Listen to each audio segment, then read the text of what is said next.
All right, good morning, everyone. Happy St. Patrick's Day. Today is Monday, March 17th, 2025. It is 9 a.m. All council members are present, including town attorney, town clerk, and town manager. If you please rise for the invocation, followed by the Pledge of Allegiance. We thank you for being with us here this morning. As we begin this meeting, let us take a moment to express our gratitude for the opportunity to serve this community. We are thankful for the people of Fort Myers Beach, residents, visitors, and all who contribute to make our island special.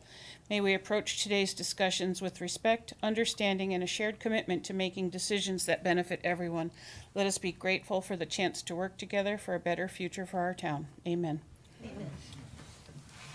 I pledge allegiance to the flag of the United States of America and to the republic for which it stands, one nation, under God, indivisible, with liberty and justice for all.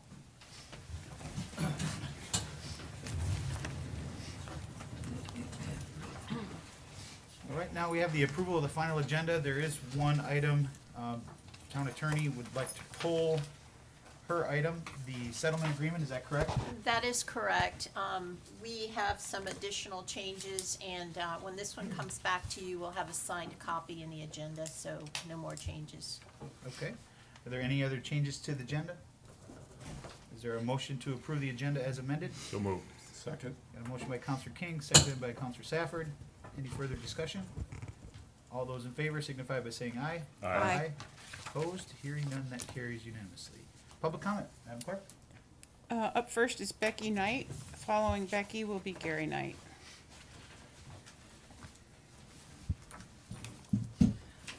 Hi, good morning. Morning. I'm Becky Knight, and I was here on the last council meeting back in, that was on February 18th. So this whole thing is on Miramar Street. We have a setback situation. I've been trying to communicate with Frankie and the zoning part, and I'm here to really honestly just tell you I'm just disappointed. Last time I was here on February 18th, I was told by you guys that I would be communicated back with, and I have had zero communication until I emailed Jim on March 6th and said, hey, I've had no communication at all since my last meeting I was here. And then he emailed Frankie and them guys, and then he got a response back from Frankie back to Jim, and then Jim forwarded me the email. More or less just said, the builder can do it. 12.6 feet, the builder can do it. I forwarded you all the email that I received, and it was pretty just blank, like really no questions answered, no concerns or anything like that. So I'm disappointed with, again, I was promised that I would be communicated with, and I've had really no information at all. My biggest thing is what I want is I want to know how you got to 12.6 setback. I've asked for ordinances, I've asked for all kinds of things, exactly how did we get there? How did we get to the 12.6? This lot's 100 feet long, and they want to build 12.6 feet from the road. 12.6 feet from the road. I just, like I said, if you look at, I've looked through all the diagrams that they've sent me. If you see here on table 34.3, zoning districts, talks about residential families, it says, setbacks 25 feet, lot size at 75,000 or less. This is a 5,000 foot lot. But it has nothing but parallelograms in here. And supposedly last July, you guys created a parallelogram ordinance to kind of help out with a little bit of a swing. It's just to be 17 feet. It is right now drilled at 10 feet 4. There was a mistake. They submitted two things to the zoning at 10.4, and I caught it. And I'm like, hey, come take a look at this, it's wrong. Then they try to say, well, it's really 12.6, so we're gonna make them move it back 2 feet to 12.6. That's still, the house is still, when they did this, the house is at, supposed to be 25 feet back. Right now it's at 23 because they did it at the original plan that they submitted. Again, all I'm looking for is a communication with you guys. I'm looking for somebody to sit down and talk to me about this, and that's all. I mean, I've emailed and asked, and that's all I'm asking. And then one other quick thing. The building coverage is only supposed to be 40% or less. If you look actually on the plans, it'll say right here, this one is at 41.34. The building coverage, on a lot. So again, it just comes back to that we have small lots, 50 by 100, and we're building bigger homes then you can't almost build on a bigger lot because of these parallelogram rules. I appreciate your time. Thank you, Mickey. Gary Knight. Following Gary will be Philip Migliorati. Morning, everyone. Good morning. It just boils down to this. These plans were pushed through, in my view, in record pace, 6 weeks, from putting them in to getting it approved. There are multiple issues with these plans. The 40%, there's 2 different measurements on the site plan. The site plan is at 12.5. The drainage plan is at 10.4, which is where they drilled it. Just so happens it's at the one that's bigger, so they're gonna just beg for forgiveness, I'm sure. You know how that happens, it just so happens, that they went with the bigger holes, so less, there's no driveway on this place. I mean, if you're building that close to the road, this is a 4-bedroom, 4-bath house that's just for rental. Where are we gonna put these cars? They're not going in my yard. They're not going in my neighbor's yard. I can promise you that. We stopped the work on this ourselves, realizing something was way off. I mean, just by looking at where they're drilling, I'm like, what are they doing? And then, obviously they would have built it and it said, oops, our bad. You're just gonna have to give us a variance now for this building that's right by the road.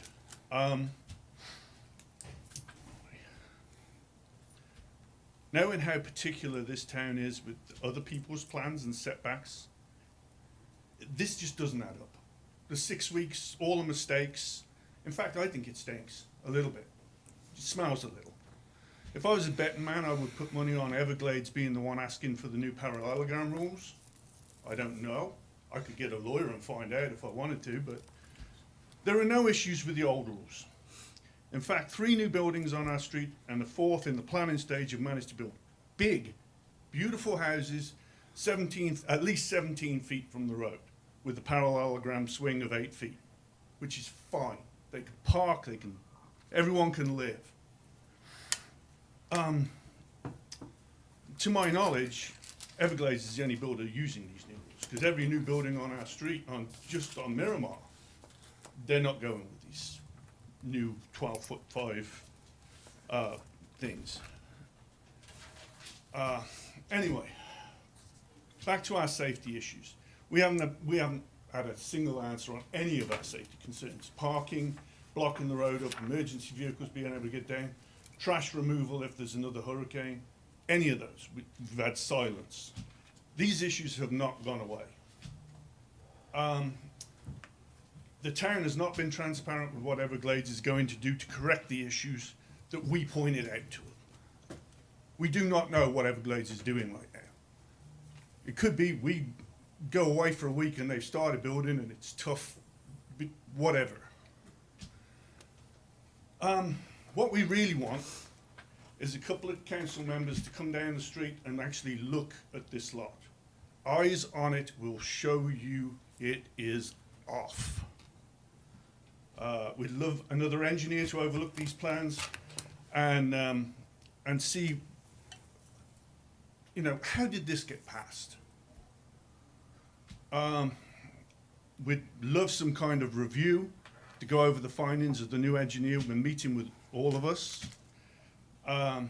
So I'd love you to come to the site, because as soon as you get there, you'll know. That's all I can say. Thank you, Gary. Philip Migliorati. Hi, Philip Migliorati, 100 Tarpon Road. Thank you for your time. I'm here to speak basically some of the same contents of these folks had, but at a different location. 8211 Estero. It's a vacant house. It's been vacated since, obviously, Ian. It was sold to an investor, off-island investor, who's bought several properties, and he's been doing, for lack of better words, Frankenstein renovations on all these properties, and now he still hasn't touched 8211. I mean, he hasn't lifted a finger, okay? I'm right next door to him. The place is disgusting. Iguanas, rats. The pool is a cesspool. There's no fence around it again. Okay, I've emailed several of you, okay? John is about the only one that regularly gets back to me. No disrespect, I know everyone's busy, okay, but I know I've been included all of you in emails before. I've included Mr. Hyatt. I've been told by Mr. King that Mr. Kaepernick, Kropisic, I'm sorry, Frankie, I'm sorry, would get a hold of me. Nobody picks up the phone, not an email. My phone is on every email, okay? You know where I live, nobody's been there, okay? Mr. Adderholt, you've decided, I guess, maybe not to get back to me, maybe you're busy, okay? I've emailed you several times. I've asked for a meeting. Just explain to me what's going on. We need the house knocked down. It was already red tagged a year ago now, I think, last year. It was on the red tag list, the first one that came out. And the guy ran in here probably and got a permit to rehab it, and you took him off of it. 6 months went by, nothing. He did nothing, physically nothing there. He hasn't picked up a piece of garbage off the property. I'm tired of picking it up out of my pool. I'm tired of cleaning my property to try to make it look nice, okay? And not getting anything, okay? So, I don't know where to go, okay? It's the same problem that these folks have. There's no communication. I emailed you, okay? The last 2 emails, you haven't even given me a courtesy to say, I don't wanna talk to you. I'd be happy if you said, you're a crackpot, I don't wanna talk to you, okay? But you can't even email me back, Mr. Adderholt, okay? So, and you sit there and look at me like, I don't know. Why can't we just get them, I can't come down, I'm a calm person, I can sit down at a desk and if you explain it to me and say, we legally can't do it, or there's other parameters, but we keep giving him extensions. Okay, Mr. Speck gave him another month to do it, and he didn't like that, he wanted 4 months. Well, when do we stop? When does it get knocked down and cleaned up? That's all I have to say. Thank you. Thank you. I'm just gonna That's all I say, have signed up. Mr. Mayor, a point of personal privilege. I did respond to you, and I actually met with Frankie, and I raised the issue. I gave you his response. It was unacceptable, and I don't disagree with you. The situation is unacceptable, but I did respond to you, and we had some correspondence. And then you repeatedly reach out to me, which is absolutely fine. And I raised this with the town. They've got a whole list of properties they're working on. But I was responsive to you, and I'm sorry that you feel that way, but the answer was the same. We're still trying to get some of these property owners to take action. It's very frustrating, and I understand your frustration, but I think it's a little disingenuous. I did not only respond, but I met with the town manager and Frankie about the property, and was very strongly advocating your position. I'm not the enforcement person, but I'm sorry you feel you have not been communicated with, but we'll Can I stay. respond? No, but we'll stay on it. I mean, Can I yeah. respond? Well, I don't know, it's up to the mayor, but yeah. Well, you Sure. opened it, go ahead. That's If fine, nobody else yeah. has an issue, go I go certainly ahead. didn't mean to any disrespect. I emailed you Friday again.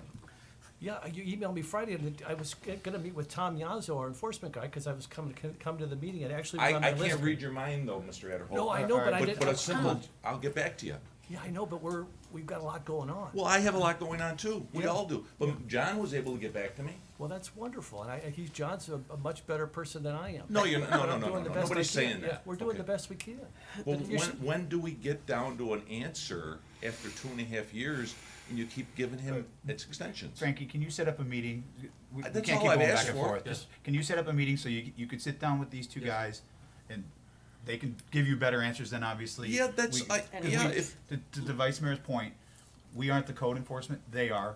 We have to make sure that they're communicating with you. If they're not, we can control that. But they have to control the enforcement part. These two that's people over great. here.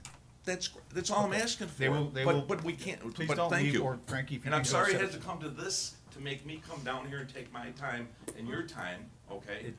It shouldn't happen, okay? This should happen immediately. Whatever, Well, thank you. in a perfect Communication's world- everything, that's all I can say. All right. Sure. Who else? That is all I have signed up. We have both members that are, or Anyone else applicants like to for speak during AAC. public comment? Seeing none, we'll close public comment. Who needs coffee? Not me. I have mine, thank you. Yes, okay. Those would be good. Next is local achievements and recognitions. Counselor Safford, I'll start with you. Oh, great. Being the Irish kid on the council, I want to give a great shout out to Barb, Deb, and Dawn at the Women's Club. The St. Patrick's Day Parade Saturday was fantastic. And it was the first time they've ever done a parade, that group. And it was really special to see the South End come alive again. And the after event was fantastic too. So I want to give a big shout out to them. Happy St. Patrick's Day. Thank you. Counselor Woodson? Well, in the week before that, we had the Shrimp Fest parade, and that was always fun. It's always fun for that. And huge crowds came in. I was kind of sad. I was in the parade and we ran out of beads and everything else before we even got halfway through. I mean, who knew? They were so popular. I had arms Rookie. of beads and yeah. So next year we either have to plan better or we need to double the size of the beads. So And we all know which way that goes. yeah, right. Is that it? That's it. All right, Vice Mayor? I would just say ditto on the women's club. What a shot in the arm for the Santini Plaza in the South End. That parade was just spectacular. I had a privilege of judging and great participation by the community. And I would also recognize this morning the Margaritaville folks for their new signage that encourages people to use the pedestrian walkover right there in front of their building. If folks use that, and we've talked about this a lot, but I know the locals know about it, but if you could share with your friends and neighbors and guests who are visiting the island that if you just use that pedestrian walkover, not only is it beautiful, there's sidewalk, or there's stairs and elevators to get you over there. It's a great view, but you save your friends and neighbors a lot of grief as we wrestle with these traffic issues. And kudos to Beach Talk Radio for highlighting the walkover this past weekend. And so that's, the more we use that walkover and encourage people not to push that little button to stop the traffic, to cross the street, it's great for everybody. That's all I've got. Thank you. All right, Counselor King? Well, you know, it was an extremely busy weekend, and I'm grateful for this meeting this morning so I can catch up on my sleep. Just wake me up before you go. Oh my. Aw, come on, no George Michael Wham fans out there? Wham. Yeah. I'll just echo a great job out of the Fort Myers Beach Women's Club for bringing back the St. Patrick's Day Parade. So many participants and so many people were lining the route, and the mayor did a great job as a leprechaun. I don't know what you did with your shillelagh, but I also want to thank Deb Nelson and Barb Mazeski for their contribution in putting it on, and thanks to the Lee County Sheriff's Office. They had a tremendous presence on Saturday there, and Commander Layler, thanks along with Sheriff Morcino for that. It was great to welcome back the Fort Myers Beach Public Library yesterday. Another well-attended event. Thanks to Jen Fleming for all her hard work in putting together the festivities. I want to thank Andy Hyatt, Nicole Shearson, Tracy Kohler, Jason Smalley, and Sarah Probst for being there. Jason and Sarah, their efforts to obtain resident feedback on the comp plan and the land development code. Appreciate that. And also saw Mark LaFay from, I think, Public Works was there as well. So thank you, everybody. All right, well, you nailed them all. You got, the only one I was gonna get after all that was the library, so it's nice that Jan Fleming and her team did a great job yesterday opening back up the library, and if you haven't had a chance to get in there and check it out, it's a nice community center, community welcoming building to come back, and we're glad they're open finally, better late than never, so, yeah. And I can add Jeff's staff and Frankie's staff for helping with the parade as well, with the cones and cleaning up afterwards. Yeah, Appreciate great. it, guys. Thank you. Didn't know that. Good job, guys. All right. Next is advisory committee items and report. Dave? We're gonna start with Dave. Sorry, Sam. He got here before you did. No, go. Oh, Chris was here. I'm sorry, Chris. You're hiding behind. Chris. I'm sorry, Chris. Good morning, councilors, Mr. Mayor, Vice Mayor, town staff. Happy St. Patty's Day. It feels like we've been doing it all week, but. So, I'm Dave Nussbaum. I'm chairman of the MRF Advisory Committee, and I'm here to report on our March meeting. Number one, and I don't want to steal Chairman King's thunder, she's coming up here and she will reiterate the joint meeting of Captains for Clean Water and I am going to echo exactly what she says, so I'll let her tell you. It'll keep my time short.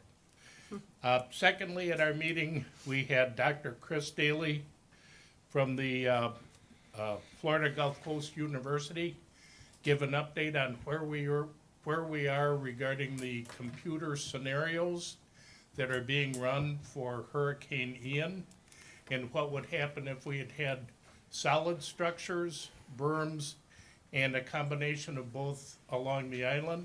Those will be due out in September. He also said that because of Hurricane Milton, they had some additional input and they were going to run it. He categorized Milton as a once every 25-year storm, where Ian is a once every 100-year storm. I spoke on behalf of the entire island. I said, we really hope we don't give you any more examples for your computer. Exactly. So those should be out in September, and we're anxiously awaiting the results of that. Thirdly, we had 2 residents speak out, and the MRF committee didn't know what to do, so I'm coming to the council asking for some guidance. 2 residents came in and wanted to know what could be done as far as dredging the canals. And we said, we're not sure who has the responsibility, whether it's the owners on the canal, whether it's the town, combination. There are several canals that are filled with sand after both storms and are almost impassable for boat traffic, and they are very concerned because they live on a canal and can't use a boat. We kind of punted on that one because we didn't know what to do, so I'm bringing that forward to the council, asking for guidance. We'll be more than happy to investigate or do what we can. Finally, the infamous Murph Award was given to Ben Duvall and the Tuna Skin employees and their 400-plus volunteers. On February 16th, Tuna Skin organized 400-plus volunteers to comb the entire island. They picked up over 3 tons of garbage. They had a $5,000 check that was provided by sponsors from local businesses. This was their 10th annual cleanup, and they donated the $5,000 to keep Lee County beautiful. So unanimously, the committee voted that they should, Ben Duvall, the Tuna Skin employees and volunteers should get the Murph Award for this month. And that's the end of my report. Are there any questions? The only thing I could direct you to with the canal dredging, and I don't remember the years, I wanna say it was late 90s or early 2000s. There was a group that started trying, and they were close to getting a resolution. Maybe Jason could probably help you. There was a plan they were working on to do a town-wide plan of maintaining the canals. And it I believe the people on Santos were the ones that were behind starting it. And it kind of fizzled out in the early 2000s, if memory serves me right. Maybe Jason can get you in contact. I can't remember his name. He lives right on the corner of Palermo Circle in Santos. He was one of the people that was very vocal about it. I would suggest the MRF starts there. I believe Sanibel also has a town-wide or city-wide plan in place for the dredging, that the city maintains it. So we definitely have to have a plan in place, because we don't get assistance from FEMA without it. So right now, there really isn't, I hate to say it, but there really isn't a plan. I know that Keith was working on it, and I think you guys have picked up and tried to run with how we get that plan in place and what it looks like. And we have had initial discussions about it. Does it become an island-wide thing for all the taxpayers, or just taxpayers on each canal, or how that works? But that's where I would start if I was Murph. Thank you, Mr. Mayor. Didn't we have some folks, I'm sorry, on the south end that actually paid into it, and we had to Laguna Shores refund? Yeah, Laguna Shores, yeah, because that had happened once before. Yeah, they had, our documents, our research that we found, internal documents from the town, was that they had homeowners contribute in, and the town was gonna match. The project fizzled out, didn't happen, and the homeowners were returned Yeah. their funds back.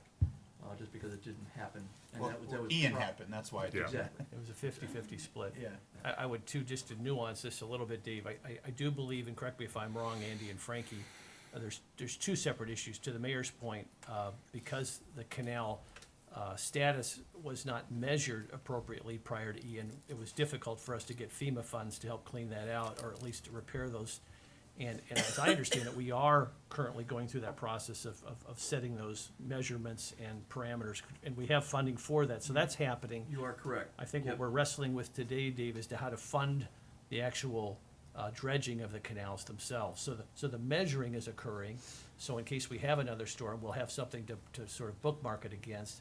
But the actual funds for the dredging is I think the challenge that we're trying to fund, both in DC and at the state level, right? Correct. Our FEMA gentleman that we had here a year ago, Daniel Tomzak, when he left his project that he was doing, he came back with another group through the R2P2 group, and they sent people out town-wide and took not only outfall measurements, but also canal mouth and canal end measurements, sedimentation studies, and what each canal was originally dredged to, starting out wide.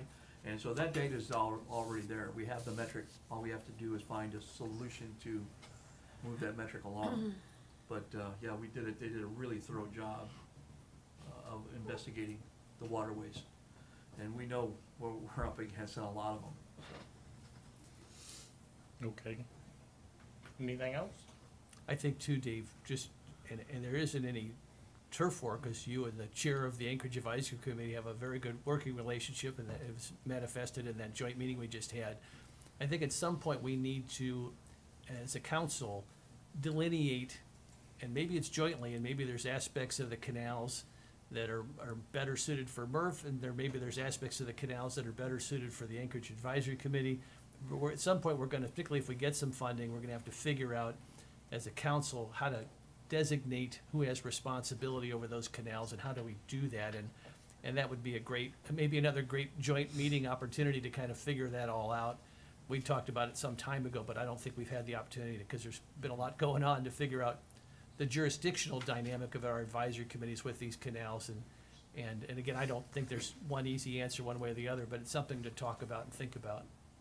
I can reach out to Chairperson King and we can have a discussion and hopefully have another joint meeting workshop once we get some additional information.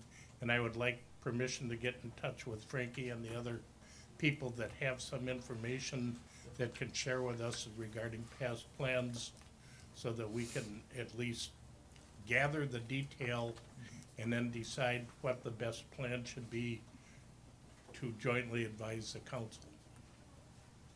So be it. Thank you. I think it sounds great. That's it.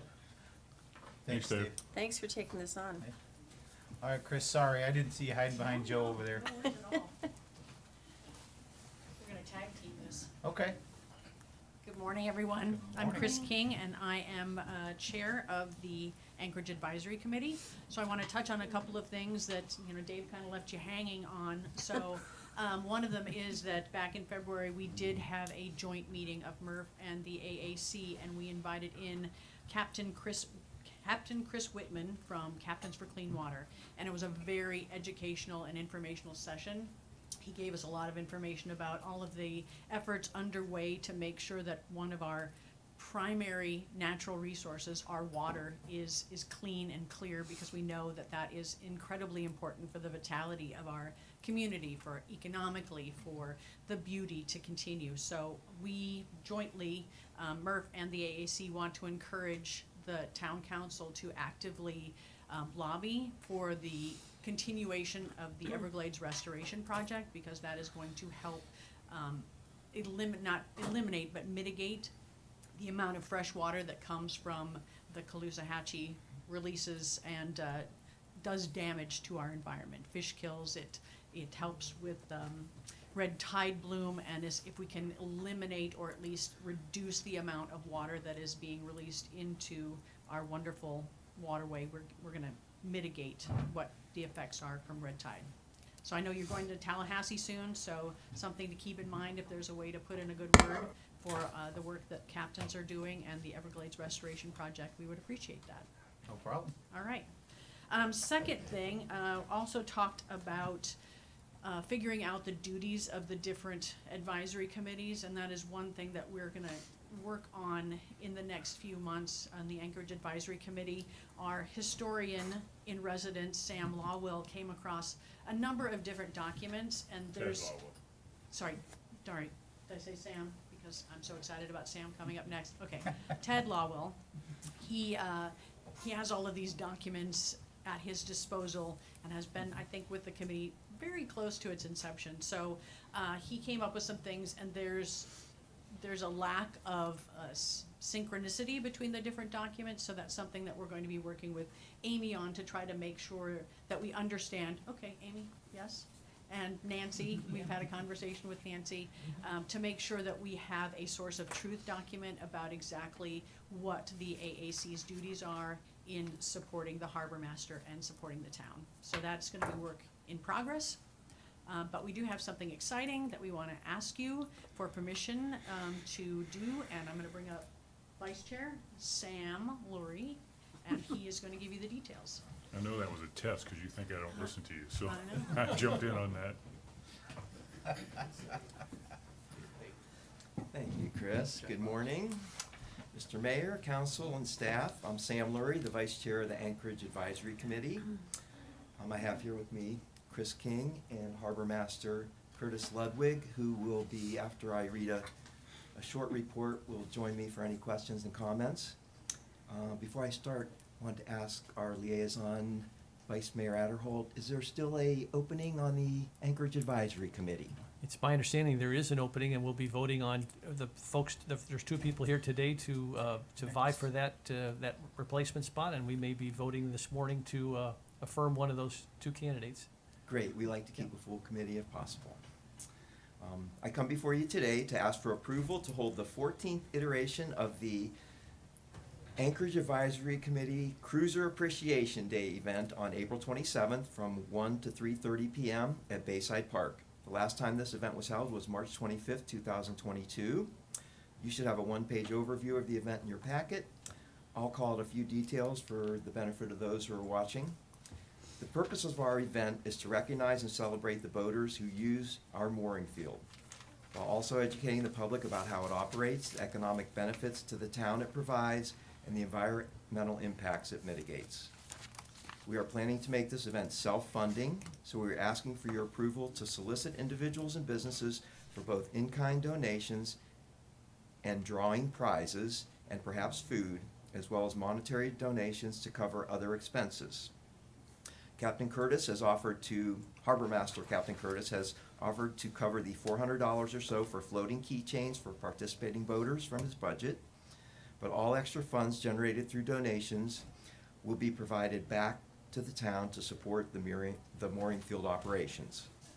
Setup for the event will be 2 hours prior to and 30 minutes after. The event time is 1:30 to 3, I'm sorry, yeah. 1 to 3:30. 1 to 3:30, thank you, John. I listened to And the Sam. concert is scheduled to begin from 4 to 7, so we will have the area cleared for the 4 to 7 concert at Bayside Park. We hope to make this an annual event and add other events in the future. This event is free and open to the public. We urge the public to come to the event. It's a great time. We are inviting select educational nonprofits to set up tables.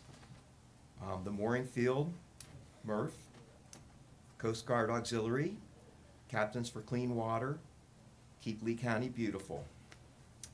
Boaters currently registered at the mooring field at the time of the event will be invited to attend and will receive a free meal for up to 4 people that are associated with their vessel.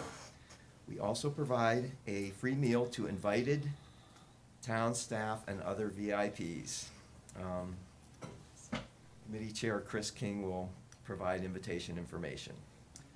We'll promote the event through town channels and the Fort Myers Beach Chamber.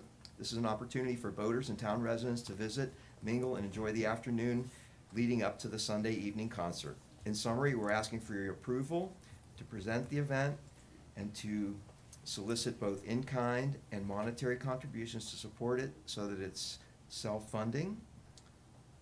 And This time I'd like to ask Chris and Curtis to join me for any questions or comments.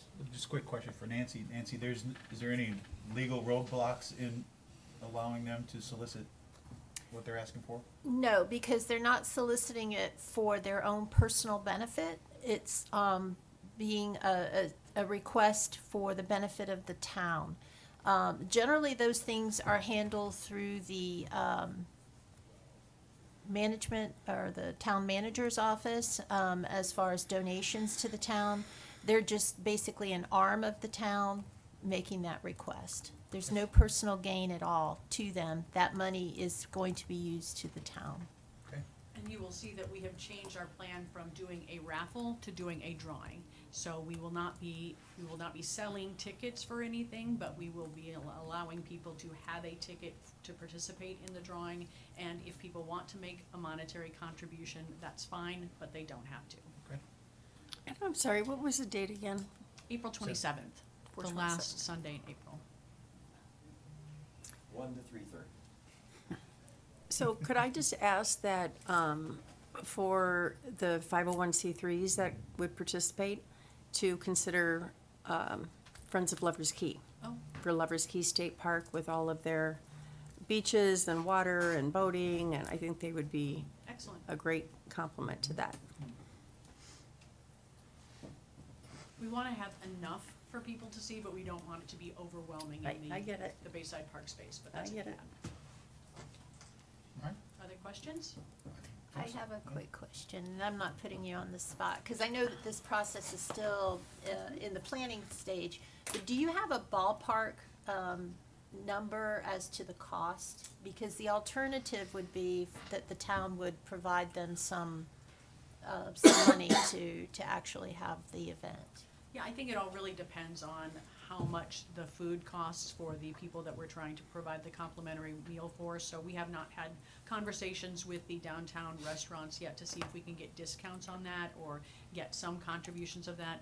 I'm really thinking $2,000 to $2,500. I mean, it could push a little bit higher, but I think that's a pretty good number. So the additional benefit, I think, is the marketing of the town's mooring fields and making sure that those spaces are occupied, and that is the public purpose of having it. So that is an option if the town wanted to allocate some money, and I have to ask Joe, because he knows where all the money is. If that's another option that is out there.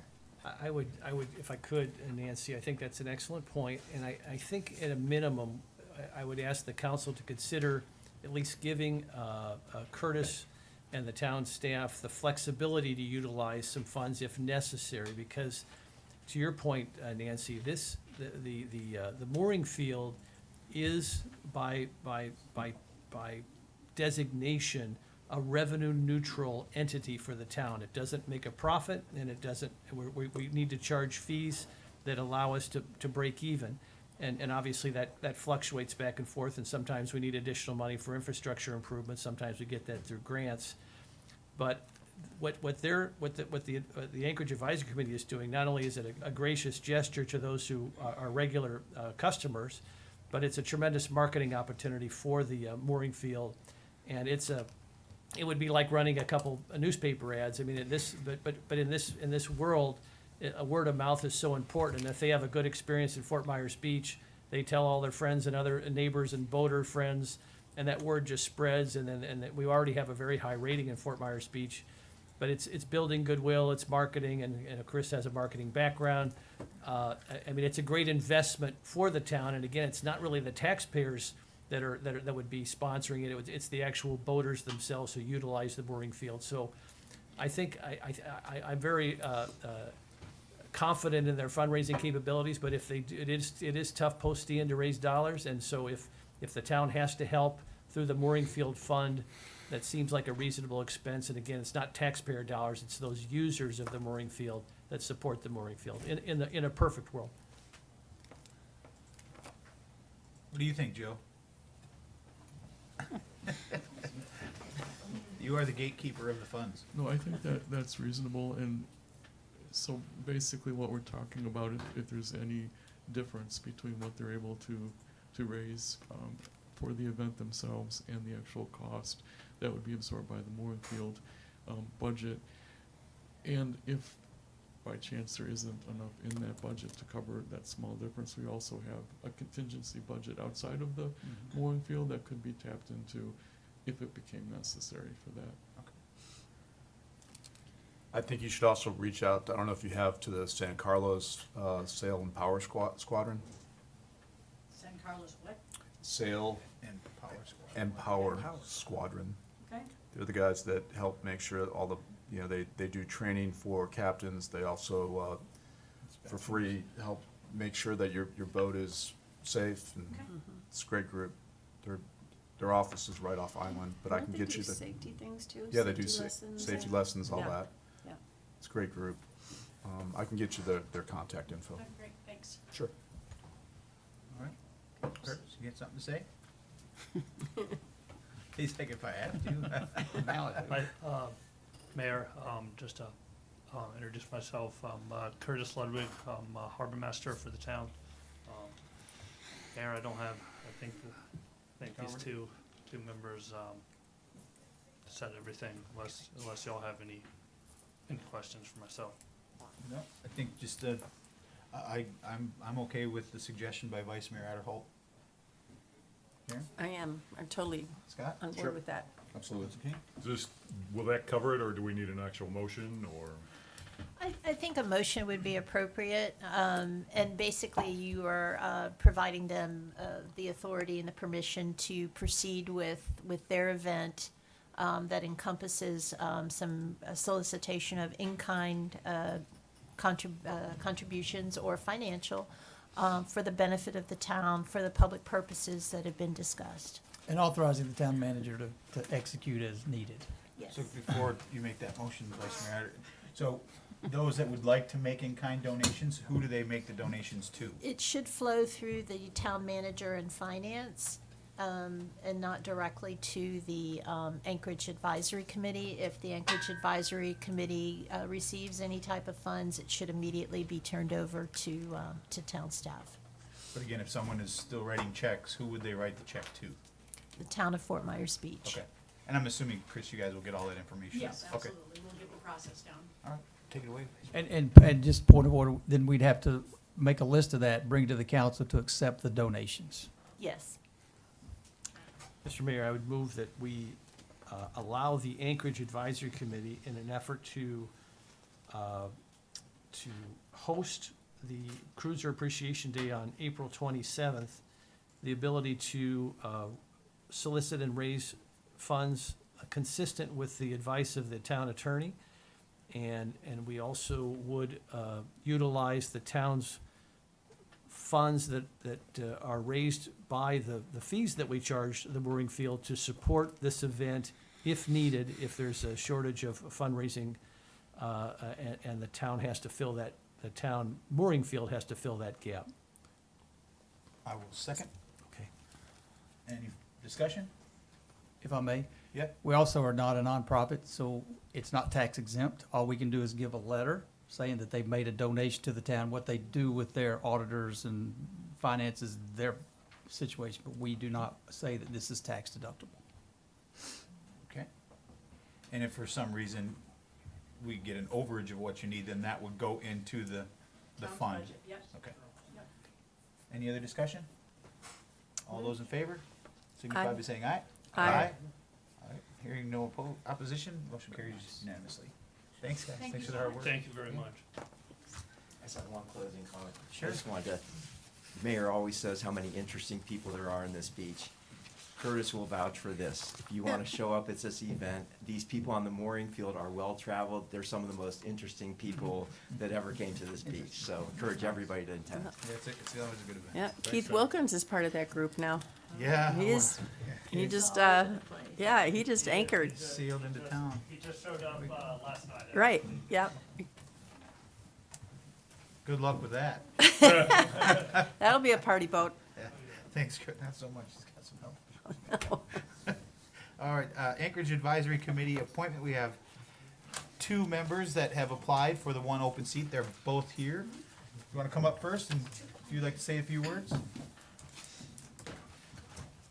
One is Terry Carlin Kelly, who's up here now, and the other is Ron Fleming. Good morning, all. I am Terry Carly Kelly, and I'm planning to be on the Anchorage Advisory Committee. I live on the island, and I'm a boater all the time. I'm very interested in what these guys just said. I didn't realize that they were gonna be making a presentation this morning. So that's exactly why I wanted to be on the committee, was to help them. Hey, thank you, sir. Ron? You even got the green Crocs on. Look at them go. I love it. And my orange. Yeah.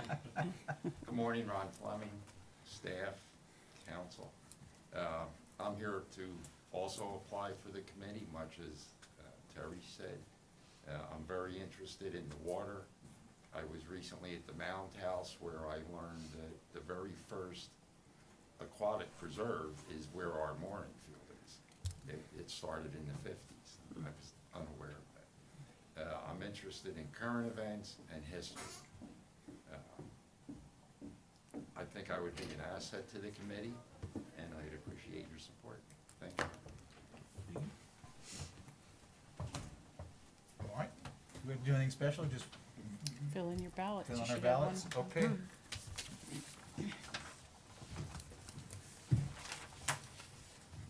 Oh, you want them folded? That's so discreet. Yeah, it's going right up on the thing. Okay, so we voted, announced on the board. Oh my God. Oh my God. All right, ready? In the back? Scott Safford, Ron Fleming. Karen Woodson is Ron Fleming.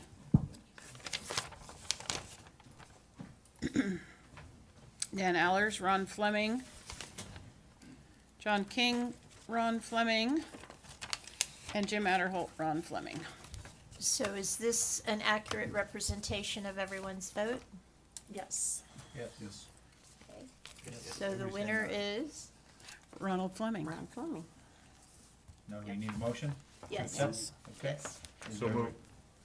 Is there a motion to accept Ron Fleming And appoint. and appoint Ron Fleming as the Yes. final seat for the Anchorage Advisory Committee seat? Sorry, it woke me up. So moved. I'll second. Motion by Counselor King, seconded by Counselor Woodson. Any further discussion? All those in favor signify by saying aye. Aye. The motion carries unanimously. Congratulations, Ron. Thank you. Now get to work. Next is the approval of the minutes from the town council meeting on March 3rd, 2025. Is there a motion to approve the minutes or any changes to the minutes? Move for approval. Motion by Counselor King, Second. seconded by Counselor Woodson. Any further discussion? All those in favor signify by saying aye. Aye. Opposed? Hearing none, that motion carries unanimously. We have nothing on the consent agenda, nothing to be removed, and no public hearings. So that takes us to our administrative agenda, which is our first one. It is a resolution of the town council of the town of Fort Myers Beach, Florida, authorizing the town manager or designee to apply for, execute upon, award, and administer a grant from Florida Department of Environmental Protection's Clean Vessel Act for funds in the amount of $61,552 with a match from the town of Fort Myers Beach of $20,517 for a project total of $82,069 for pump outs of the vessels within the town's jurisdiction, authorizing the town manager or designee to execute related documents and providing an effective date. So this Frankie? is just basically a re-up of the agreement that we have that provides us the funds for the pump out boat itself and for the actions that we use within the mooring field. An application. It's an application Just to an to go application, forward. yep. Any questions of staff? Is there a motion for resolution? Wait, okay, Oh, Joe, motion. is this budgeted? Yes, it will, well, this is for next year, and it will be incorporated into next year's budget, and this is something we've done on an annual basis. Okay, thanks for the clarification. And it's an assumption of getting that grant that we're applying. Yes. And it looks like it's, the match is funded by the pump out fee revenue. Yes, and basically that's what would cover that. Thank you. Any other questions? Is there a motion for resolution 25-84? So moved. Second. Motion by Counselor Woodson, seconded by Counselor Safford, any further discussion? All those in favor signify Roll by call. saying aye. It's a roll Oh, call. roll call, sorry. Oh, it's a resolution. All right. Counselor Woodson? Aye. Counselor Safford? Aye. Vice Mayor Adderhold? Aye. Counselor King? Aye. And I'm an aye as well. That motion carries unanimously. Next is a resolution of the Town Council of the Town of Fort Myers Beach, Florida, authorizing the town manager or designee to apply for, execute upon, and administer a grant from West Coast Inland Navigation District's Waterway Development Program for the funds in the amount of $35,000 with a match from the Town of Fort Myers Beach of 100% for a project total of $70,000 for waterway law enforcement assistance, authorizing the town manager or designee to execute related documents and providing an effective date. And again, this is similar to the last item where it's been an annual type situation. And this is for LCSO to provide law enforcement, not only in the back bay, the mooring field, but around the entire island. So a cooperative agreement. Questions for Frankie or Joe? This comes out of the general fund, or? Yes, sir. Thank you. And the same thing, this would be for next year, so it would be budgeted for. Yes, for next year. Okay. If there's no other questions, is there a motion for resolution 25-88? So moved. I'll second. Motion by Counselor Safford, seconded by Counselor Woodson. Any further discussion? I don't think you had the right motion, right, Did I? should be what I- 2587. Oh, I'm sorry, resolution 2587, I jumped ahead, my bad. Oopsie. Keep going, Dan. Yeah, right. Any further discussion on the correct resolution 25-87? Counselor Safford? Aye. Counselor Woodson? Aye. Vice Mayor Adderhold? Aye. Counselor King? Aye. And I'm an aye as well. That motion carries unanimously. Next is resolution 25-88. It is a resolution of the town of Fort Myers Beach approving an agreement between the town of Fort Myers Beach and Raftelius Financial Consultants, Inc. to perform a water and stormwater rate study, providing an effective date. Joe? So Joe Enzick, Finance Director. The last water and stormwater rate study was conducted for the town in July of 2020, and that's what was used to establish the rates that are billed to homeowners or residents on this island. And those rates were in effect for the last 5 years. They need now to be updated so that we can do it for the next 5 years going forward. It seems to be, in my opinion, the best path forward would be to use the same rate consultant that Lee County uses, because they also use them for their, like for example, their sewage rates, which Lee County provides to the island. And so they're already incorporating data from the town of Fort Myers Beach into their study for Lee County purposes. So this would make use of that and their familiarity to develop the same similar rates, and we'd at least be using consistent methodology that's used for Lee County in the rate study.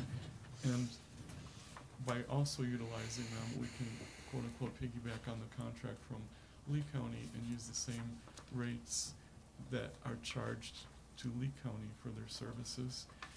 And it's, for the stormwater study, it would be a not to exceed amount of $37,000, and also for the water rate study, it would be a not to exceed amount of $37,000.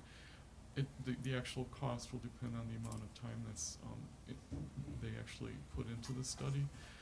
But if it's approved, that could begin immediately, and they would use the last 5 years worth of actual data to develop the rates going forward, plus what anything that we're projecting to change going forward. Questions for Joe? Vice Mayor? Joe, I understand why this makes practical sense. I just want to challenge you a little bit in the sense that as a customer of Lee County, and to use the same entity for a rate study, often called a cost of service study, are you comfortable that our interests are aligned? I understand the practical piece of this, but we're buying bulk water from them. And if we're gonna use the same entity that Lee County is using, do you have a sense from this particular vendor that they'll be representing our interests in this study? I think so. It's hard to imagine where there would be a conflict, because they're not, they may be establishing the rates that Lee County charges us for water, but this is to help us charge the rates that would cover our expenses. So it's really two separate things. Excuse me. And I'm guessing if, because we buy the bulk water from them and we distribute it ourselves and we bill it ourselves for the water side, but on the sewer side, we just bill for it. Yes. I'm guessing that rate study would be less for the sewer than it would be on the water. Is that your guess? It would not even incorporate sewer rates. We're talking about it would be water rates to cover our administrative costs, and then it would be the stormwater, not sewer. Stormwater piece, okay, that's a helpful clarification. And so, yeah, it just seems a little, I just, as long as you're comfortable that it's not, I understand the economies here, but having an outside entity who would be an advocate for our island versus working with the entity of Lee County, it just gives me a little bit of pause, but I do understand the economies here, and it certainly makes practical sense. It's certainly a lot easier. I just would encourage you, as you go through this process, to make sure these folks are somewhat independent from Lee County and looking out for our interests as they go through this process. Is it your understanding that they're also gonna do a cost of service study? Are we gonna have separate rates for residents and then larger users for water on our island? Do we currently have that, and is that, how do we deal with that at this point? There are different rate classifications for commercial versus residential, and then there's, it depends on, actually, the rates are developed based on the amount of usage or the size of the connections as well. So there's a variety of rates involved between single-family, multifamily, commercial, and then the size of the water lines. Do we also have a volumetric rate as well versus just a stable flat rate? Oh, yes, yes, so there's a base rate, and then there's the usage rate, so it's per 1,000 gallons is the usage rate based on. And the goal is to keep those policies the same in terms of how we allocate costs for our cost of service studies? Just keep it consistent with what we have been doing? In terms of how they're. How we allocate costs to larger users versus residential users? Well, part of the study, I mean, I would think so, but I mean, part of the study they may uncover something that we may need to adjust, just to make sure that we're covering our costs. But basically, they're gonna be taking that as a foundation, and and the goal is not to do anything dramatic, nothing dramatic, it would just be to fine tune the rates. So going if one forward. particular customer group was a cost causer, they would potentially be charged more based upon the outcome of the study then? That would be my understanding. Yeah, okay. It's a practical approach, and it does make sense. I would hope you'll stay engaged in it and just kind of hold their feet to the fire a little bit to make sure they're looking out for Fort Myers Beach and just don't get caught up into that larger Lee County. Not that Lee County's doing anything nefarious or anything, but I'm glad you're there, and I'm glad you'll be watching it. Well, perhaps we could talk offline as to what your concerns might be, because I'm having a hard time envisioning what could even possibly be a Yeah. concern. So maybe you have some insight that I don't have. That's fine. No, I think it's an interesting approach, and it's certainly very efficient, and probably will end up saving us some money. Any other questions for Joe? How will this be paid for? This would be paid for out of the water fund and the stormwater fund. Thank you. Any other questions? Is there a motion for resolution 25-88? So moved. Motion by Counselor King, Second. seconded by Counselor Woodson. Any further discussion? Counselor King? Aye. Counselor Woodson? Aye. Counselor Safford? Aye. Vice Mayor Adderhold? Aye. I'm an aye as well. That motion carries unanimously.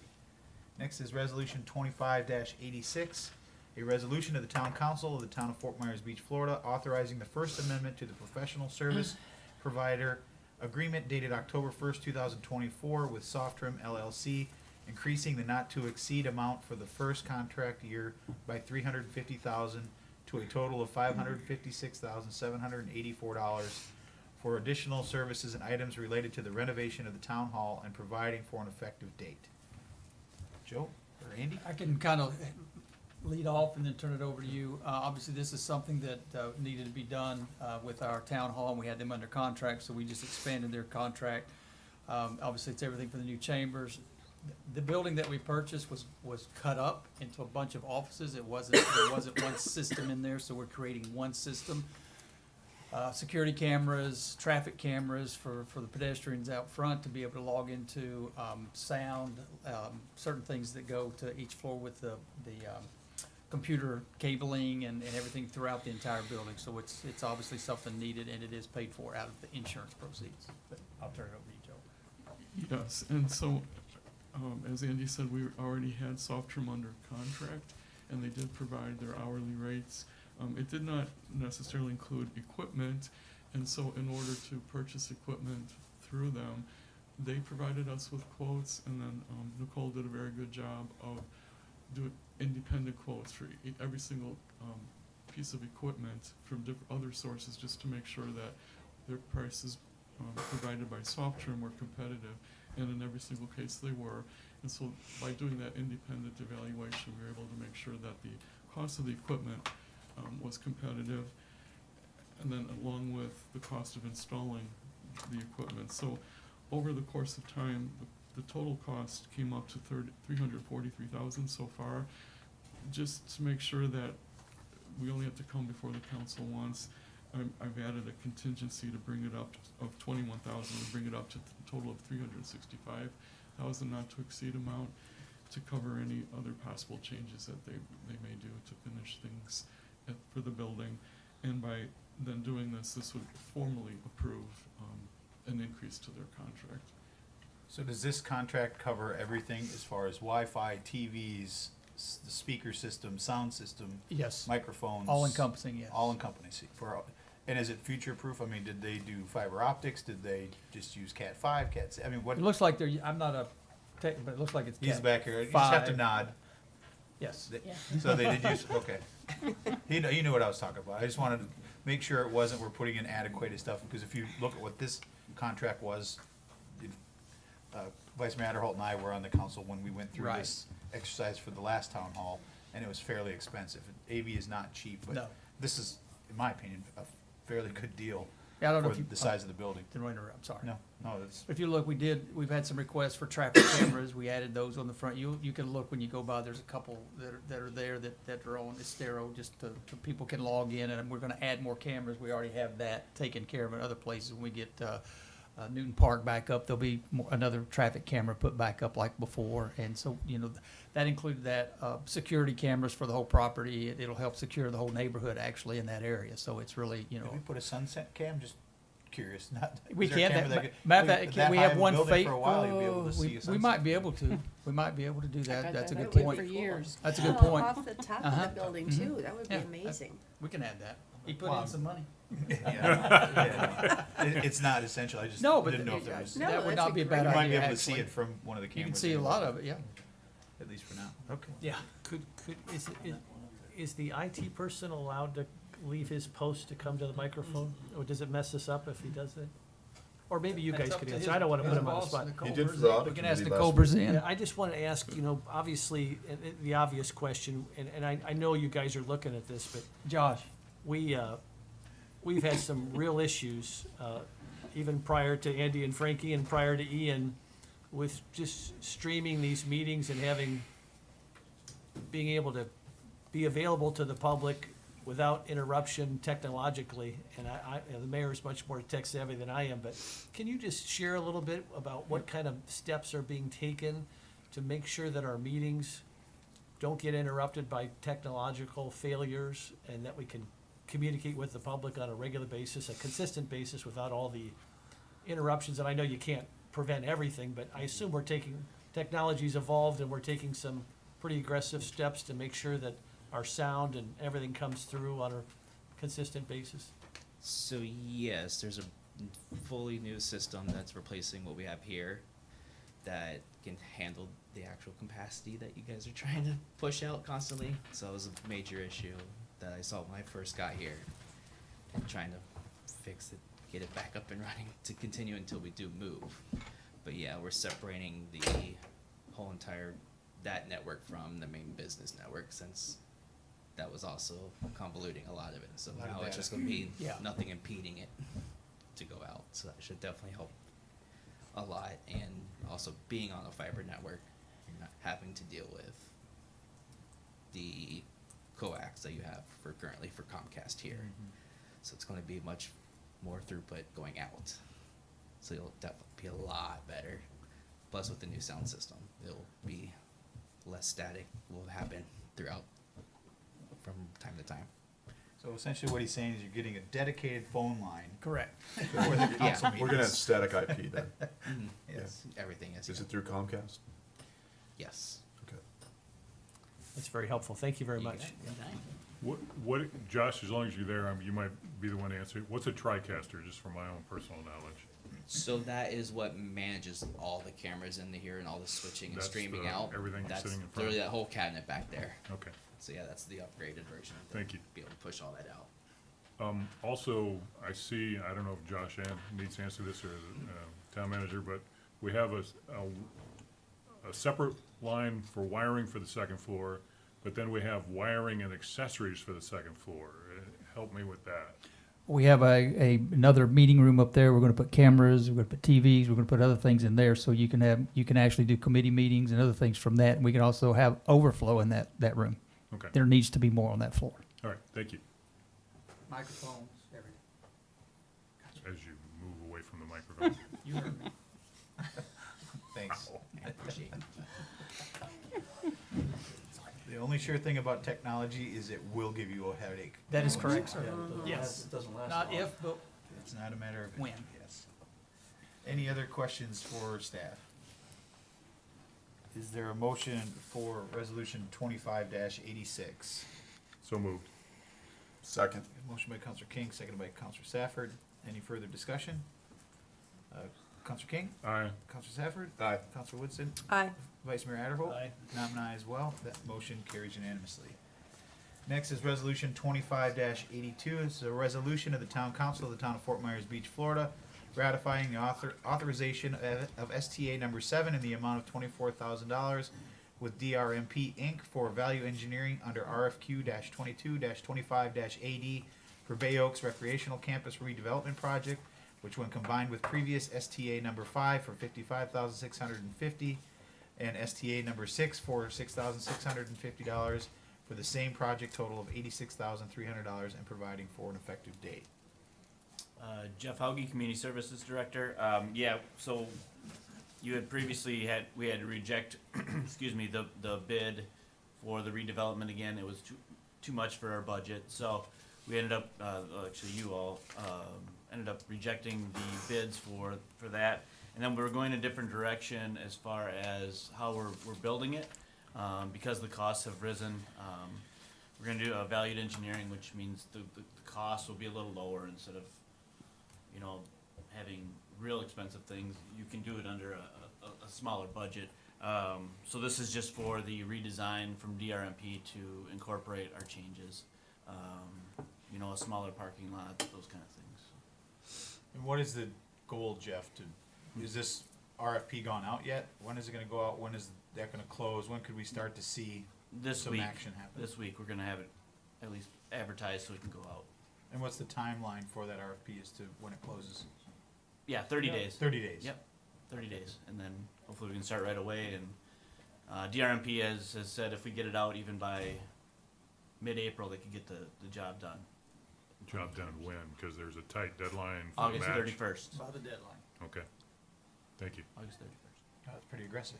Yeah, Mhm. we're gonna do. Simple. It's gonna do. Yeah, it's more of a simplified plan than it was before. You know, we're not doing the baseball field. We're just gonna do grass. There won't be a building there, obviously, right now, because we had to take that out because of the funding. You know, there'll be a walking path that probably be crushed shell or something like that. So it's a lower budgeted item. But there's also more pickleball courts and that type of thing too, right? Potentially, yeah. We're gonna go from 4 to possibly 6. Okay.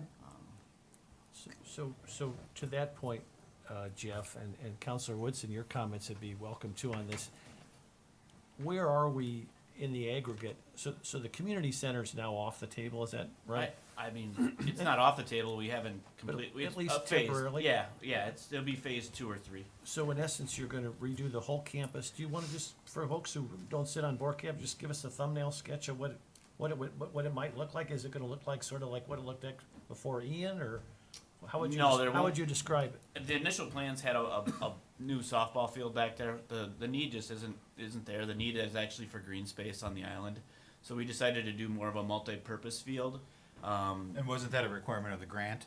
as well? Multi-purpose That field, had a yes. multi-purpose Yes, field. yes, Yes. Which we could have done with the softball field, you know, you can play soccer on it, that kind of thing, but we figured, maybe this with some walking trails, maybe some or we'll have picnic areas.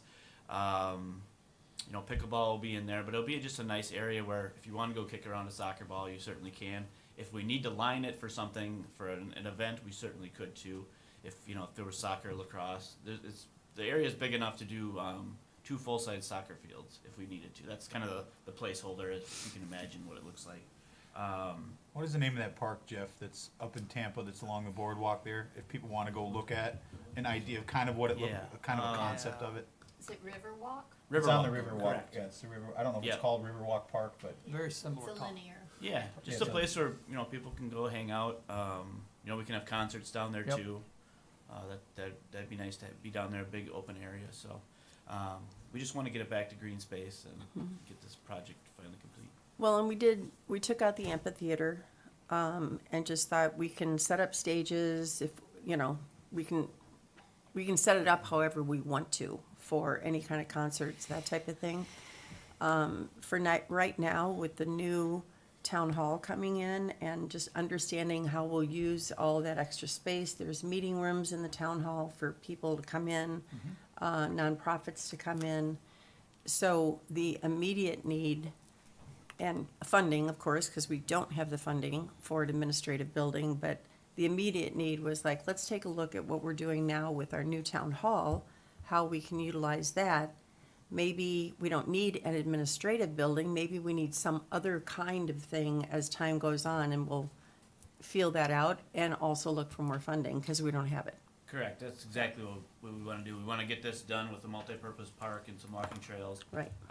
And then later down the line, maybe we can apply for the grant again and do something else, or maybe there's a loan in the future that we could do a building or something. If I could point out, just Saturday with the parade, and they pulled into somebody's lot, if that sells and somebody builds there, the lots and the open space is gonna be less and less, and this will provide that for destinations, for events and things of that type of thing. So we see it as a win-win. I mean, I've looked at that park, you and I have been up there in Tampa, and it's amazing concept, and it can fill a lot of needs, an open space. That all makes perfect sense. I just didn't know. So that's helpful. And at some point, maybe, if, I don't know, will there be renderings at some point? Yeah, we'll have them. We just had to get this. That's okay, yeah. this Yes, money sir. to. But yeah, when those renderings come, it'd be great to just to do maybe a presentation so folks can have a better sense of what the vision is, at least short term. That'd be great. Yeah, of course. Yeah, that's great. We Thank actually you. have Borcab on Wednesday, so I'll probably No, a week from. a week from Wednesday, 26th. Okay, all good. Thank you. Any other questions? If not, is there a motion for resolution 25-82? So moved. I got a motion by Counselor Woodson. I'll second. Any further discussion? Counselor Woodson? Aye. I'm an aye.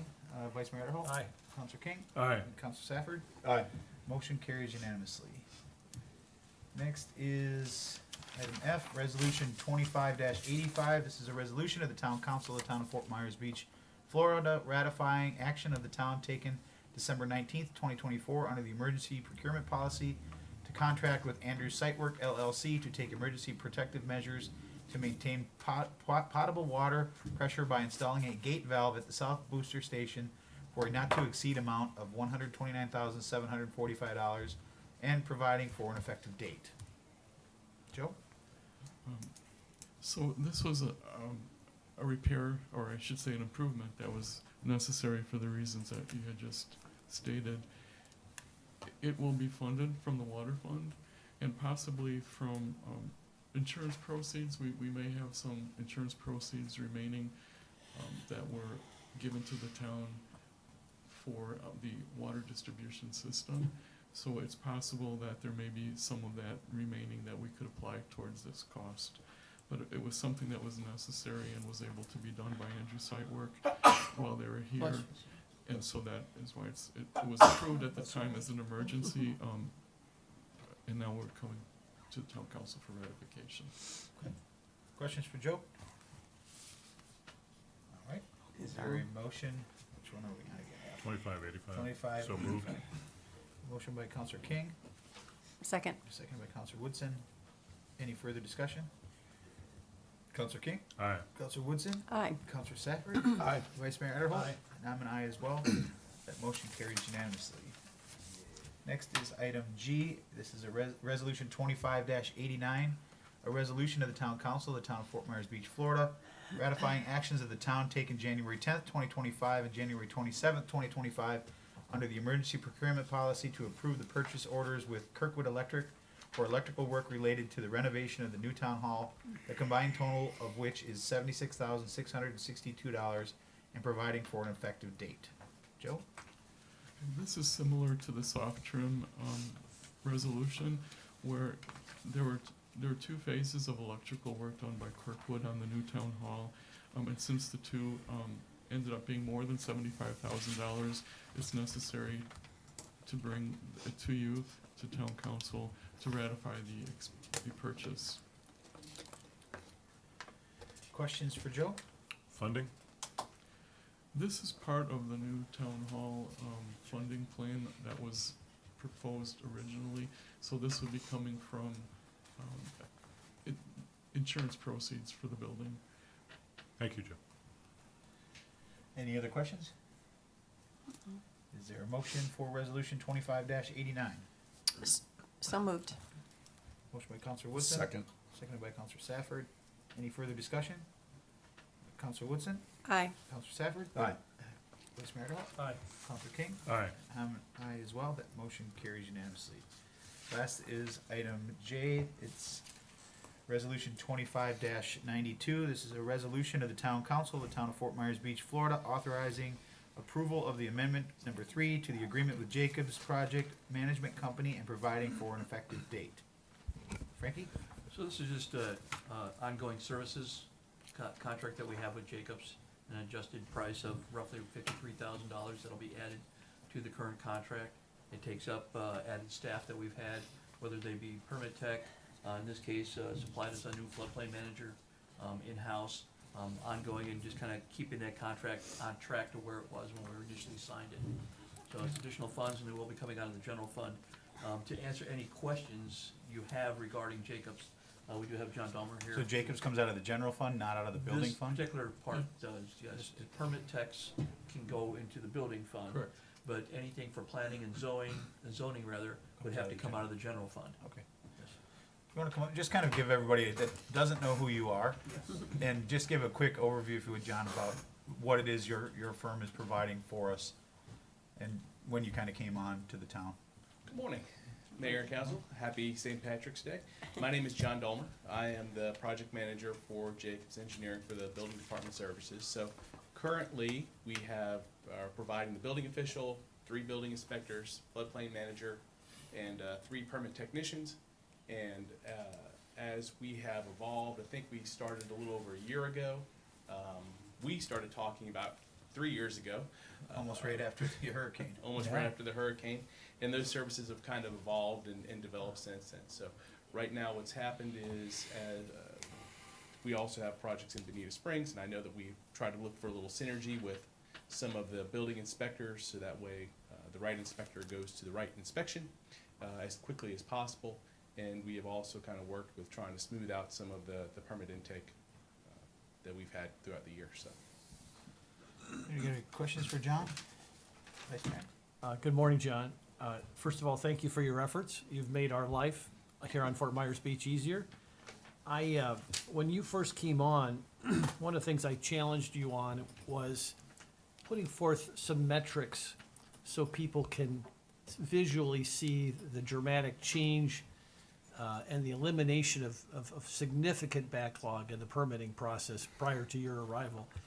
And clearly, I think I could speak for my colleagues, just the amount of calls and complaints that we get is diminished greatly, and we're thankful for that. Thankful for that, because it means the island's progressing nicely as well, but it seems it's all anecdotal, and even though it's real, I wonder, because a lot of communities are kind of compete with each other, and they try to get a sense of how we're doing versus how someone else is doing, and plus, there's still a lot of legacy anecdotal information about we're way behind just because that's the way it was and people haven't realized the changes that have been made. Is there a way for you to metric how far permits are, how quickly they're going through the process, at least in a general sense, and maybe have a dashboard so we can sort of see some numbers? It's almost like an opportunity to tell your story, because it's a pretty good story. Sir. So what you would have is the data exists. It's all in your permit tracking software. Every permit that gets submitted versus every date that those permits are approved. So it would really just be a matter of pulling that data out of that system. And I'm not exactly sure what the capabilities are for iWork in a public dashboard, but those things are always something that can be done. It's just a matter of what's available and what needs to be done to pull it out and make it available on your website. I don't want to put Frankie on the spot, but in a meeting we had last week, he told me that the average wait time for a permit is 2.5 weeks, average wait time. Does that sound right to you? It does sound about right, and it fluctuates some. Depends on the permit. Obviously, larger Yeah, commercial permits absolutely. are not going to process as quickly as a single family, but 2.5 weeks is give or take. But that's a pretty impressive number. And if we could document that to some extent, and I know our software's not maybe that friendly to do that, I think it'd be great to tell that story, because I think if you stop someone on the island and ask them how long they think a permit takes, I don't think all the changes that have been made have caught up with the Coconut Telegraph necessarily. And they might not say 2.5 weeks. Right. Well, and I think there's some discrepancy. I had a conversation with a resident on one of the side streets that they have a community dock. And they're like, it took a year and a half to get the permits. And before I could even say anything, she goes, it wasn't the town, DEP, because anything in the water has to have DEP, so the holdup was DEP. But there's some misunderstanding out there that when someone says it's been a year and a half, that's not not always. necessarily all the Automatically information. comes to It's us. not just the town's portion of it. It's FDEP that was taking forever, not the town. As an island, you don't have control over all the permits. That's true. Almost every single permit's going to have an additional layer, either through the county or the state. Or the fire feds, department. Or the fire department, yes, sir. And to John's, of course, we work very close to each other, or with each other, and it's documentation. So when you're applying for a permit, you talk to that tech. Our techs are very well trained. John is here on a weekly basis, going through nuances, not only with our regular town techs, but with ones they're providing through Jacobs, which we always treat them, everybody as a family anyway. But always the new things coming up, any type of problems that he's seeing on other areas. So they're constantly being educated on a weekly basis. But it comes back to documentation. They know what to say on the phone, they know what to ask for. It's what they get in return determines how long that sits in review, how long that sits maybe in a desk where it doesn't need to be because it's missing a key piece of information. We're constantly talking about ways to mitigate that. Again, iWorks is not the greatest vessel to use for permitting, but it's what we have. It's what we had before Andy and I got here. It works, and we can prove it works. Frankie, since you have the mic and John has the mic, if you were to give advice to the average person applying for a permit today, what's the most common mistake that somebody makes today, and that you'd advise them to say, if I could just talk to them before they hit that send button?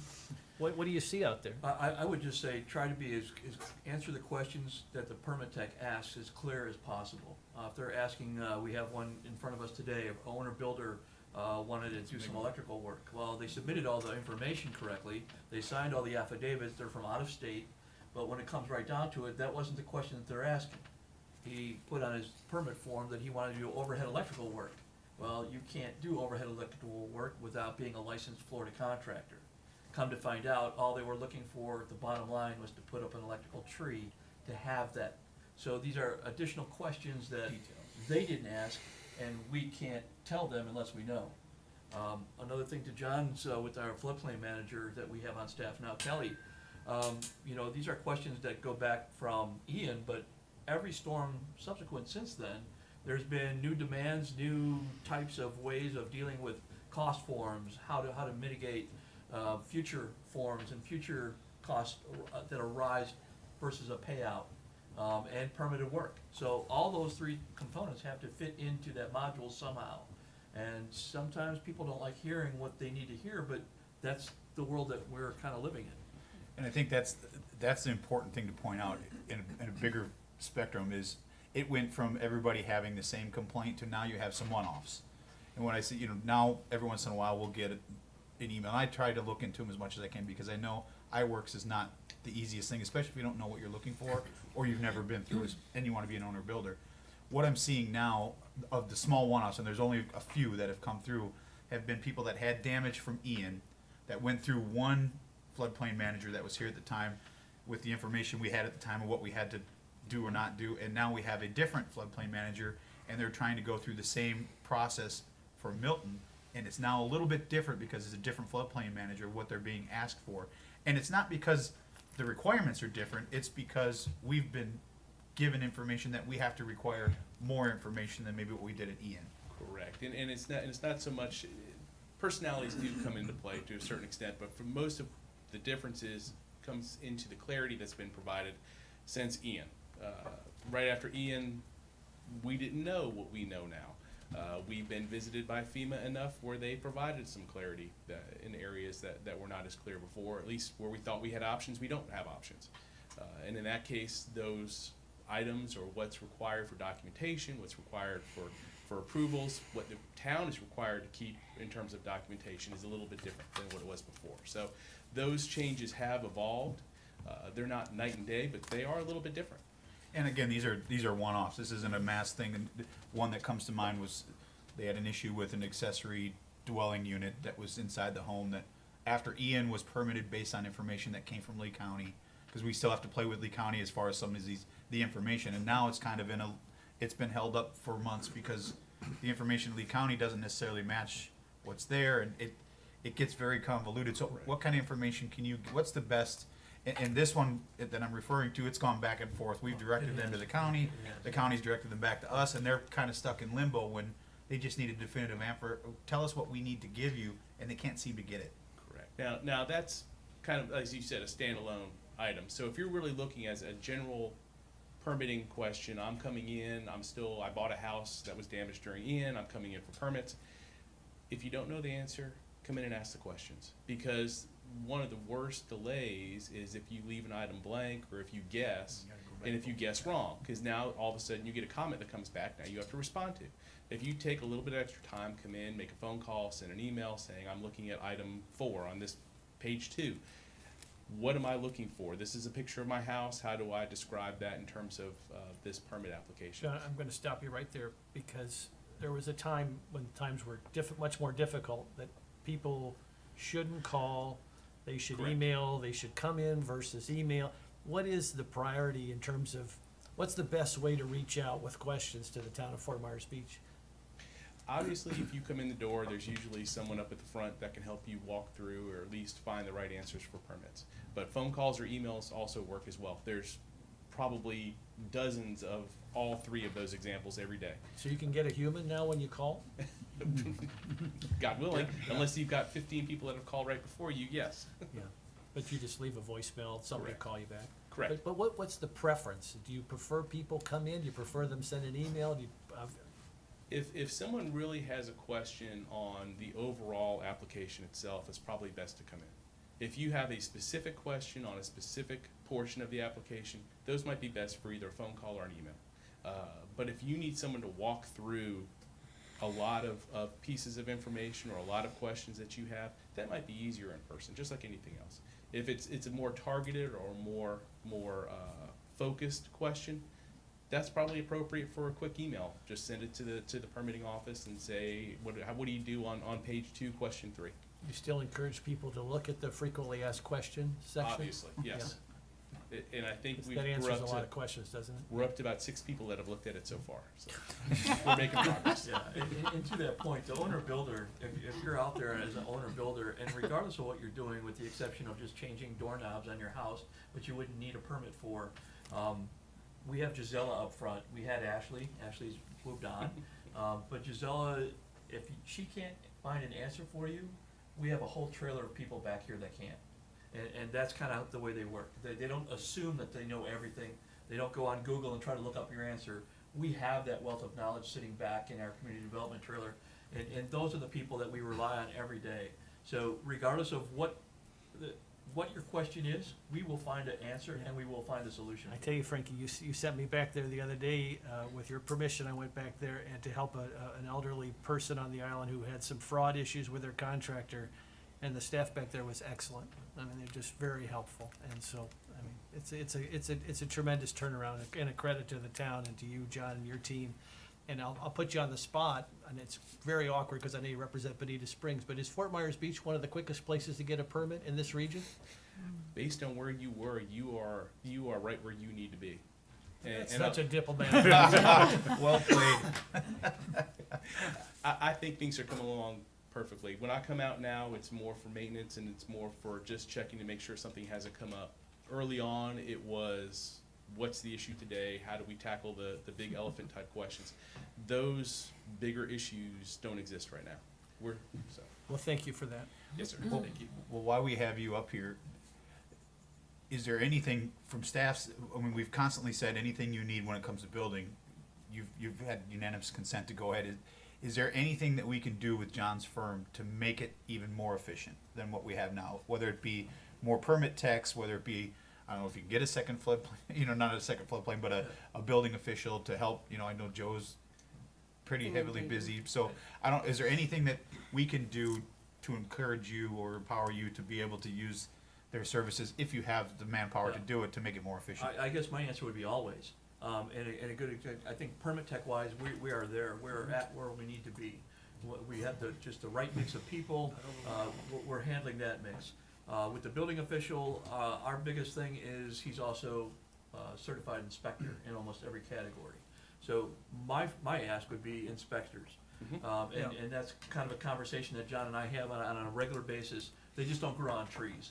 So as soon as you can find them and you kind of get them in the hold, he already knows just to kind of keep on, it's like that big monster in Rocky Horror Picture Show, just feed me Seymour, because we just can't get enough. That's not Our Rocky building Horror official- Picture Show. No. Big, Just keep moving. I digress.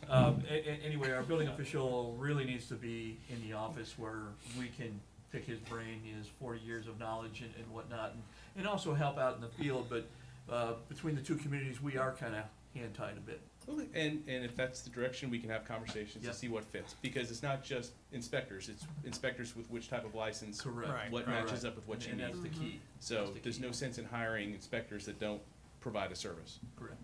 Speaking of Little Shop of Horrors, There you go. Thank you, sir. back before we brought Jacobs on board and we were still in Diamond Head, I thought we'd given direction to do something about iWorks, to look into replacing them. And or- we have. It's just taken us a while to find the right fit. We had to have dominoes fall into place. So to answer your question, we had to make sure the clerk had this updated software that the town clerk needed. And then from there, we had to go find the HR piece to make sure that our HR was working. Most of all, we had to make sure that finance was moving the way that Joe wanted to, and that's the cornerstone piece.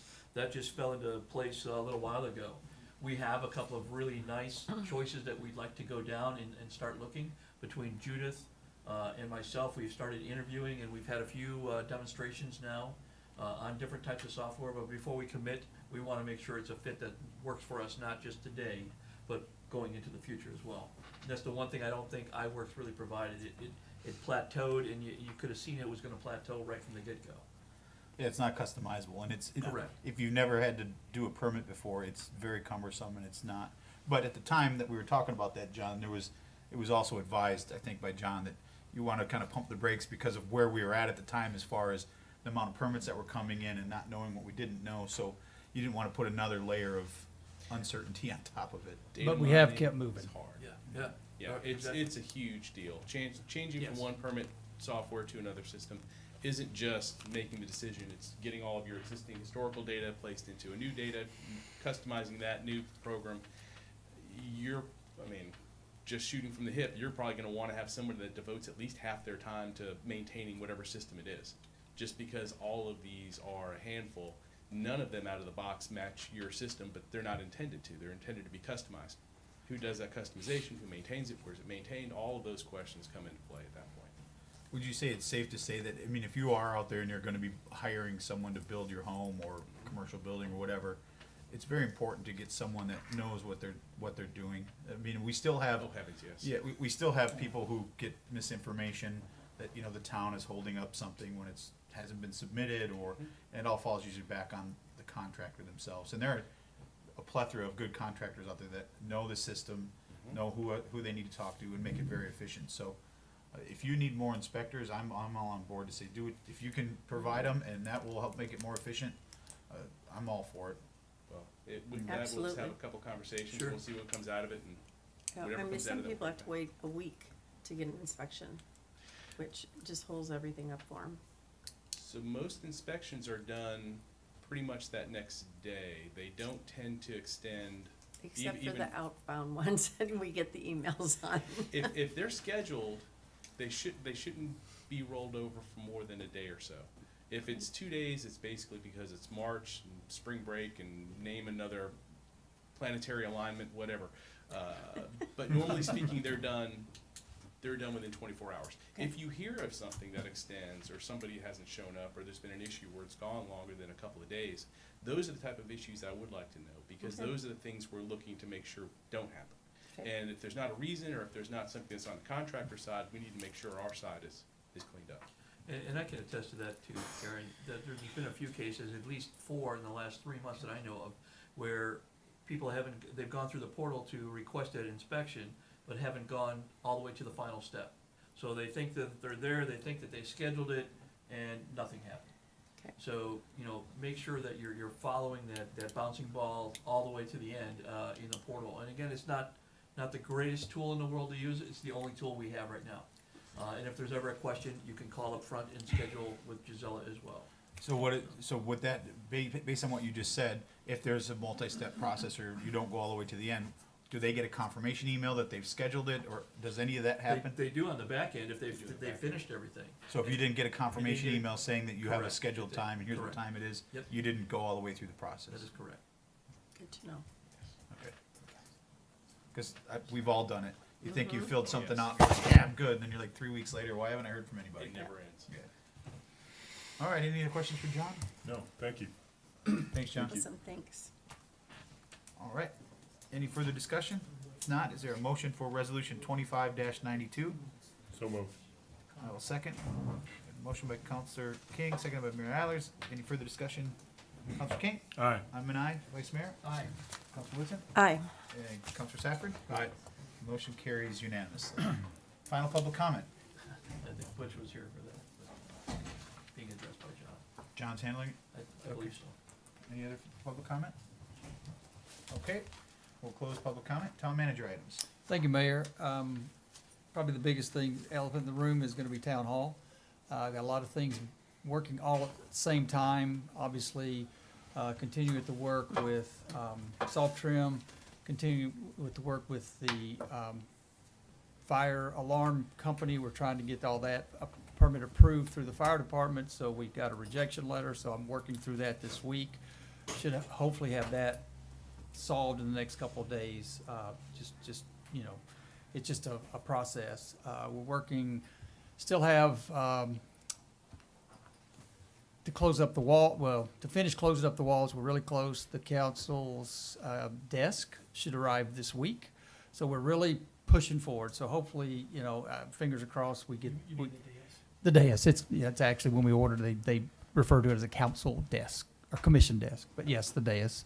We've got the stage ready, we're just so close, we probably could tie up a lot of loose ends in 2 weeks if we can just get the fire alarm system wired. That's the key, getting it wired. So hopefully this week, Nicole and staff, we're gonna be working on that very, very hard get that done, working on the parking lot, getting that done. Frankie's working with that on the storm, make sure we get the stormwater and storm drainage done so we can progress with that and get all of our permits and, everything we need to get for that, to get that accomplished.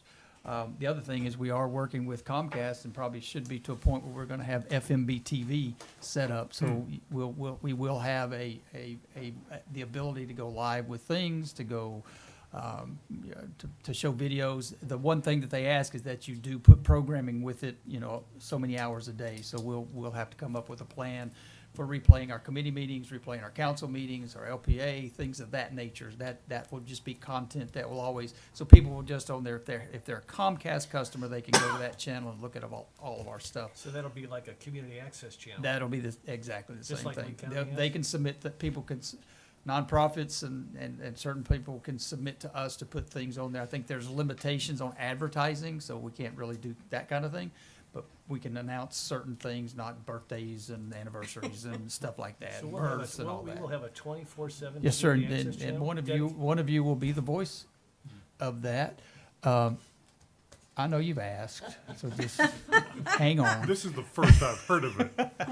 No, but we will. It'll be just like any other, by law, they have to provide those. Yeah, I remember. And so Yeah, we have I think one. it's excellent. And it's just never been utilized, and I've asked Nicole, and she's been working diligently to get that ready and set up, and we will probably move away from the YouTube stuff, because everything will go there, and it'll continually be shown. There'll be some ways to get to that on our website. So if people don't have Comcast, or they have a satellite or YouTube or something, they can do that. But we'll work with everybody on that. We'll figure all those things out. I see a resurrection of the vice mayor's meet the staff and the mayor Meet walking the around. staff. Key questions for key staffers. Oh, well, I'm sorry. I think When that comes in my script, I'll be sure to read it correctly. each one of you needs to come up with, the mayor's minute, the vice mayor's key questions with key staff, and each one of you can have a 5 to 30-minute Scott's taco program. recipes? Yeah. It could be Karen's Corner. cooking tacos with Scott. I mean, it could be gotta come up with any 7 kind of hours thing. of programming. But I really think it's a good way to communicate, a good way for people to see and figure out. And of course, I'm sure you can stream it on your computer if you have an account here and you're somewhere else, and that type of thing. So it's really going to be a unique thing. It's going to, we'll have to hire someone for makeup, because all the lighting and things like, I'm kidding, John, we're not going to do that. Y'all all no look makeup. great naturally. You look wonderful. Pick on John Monday.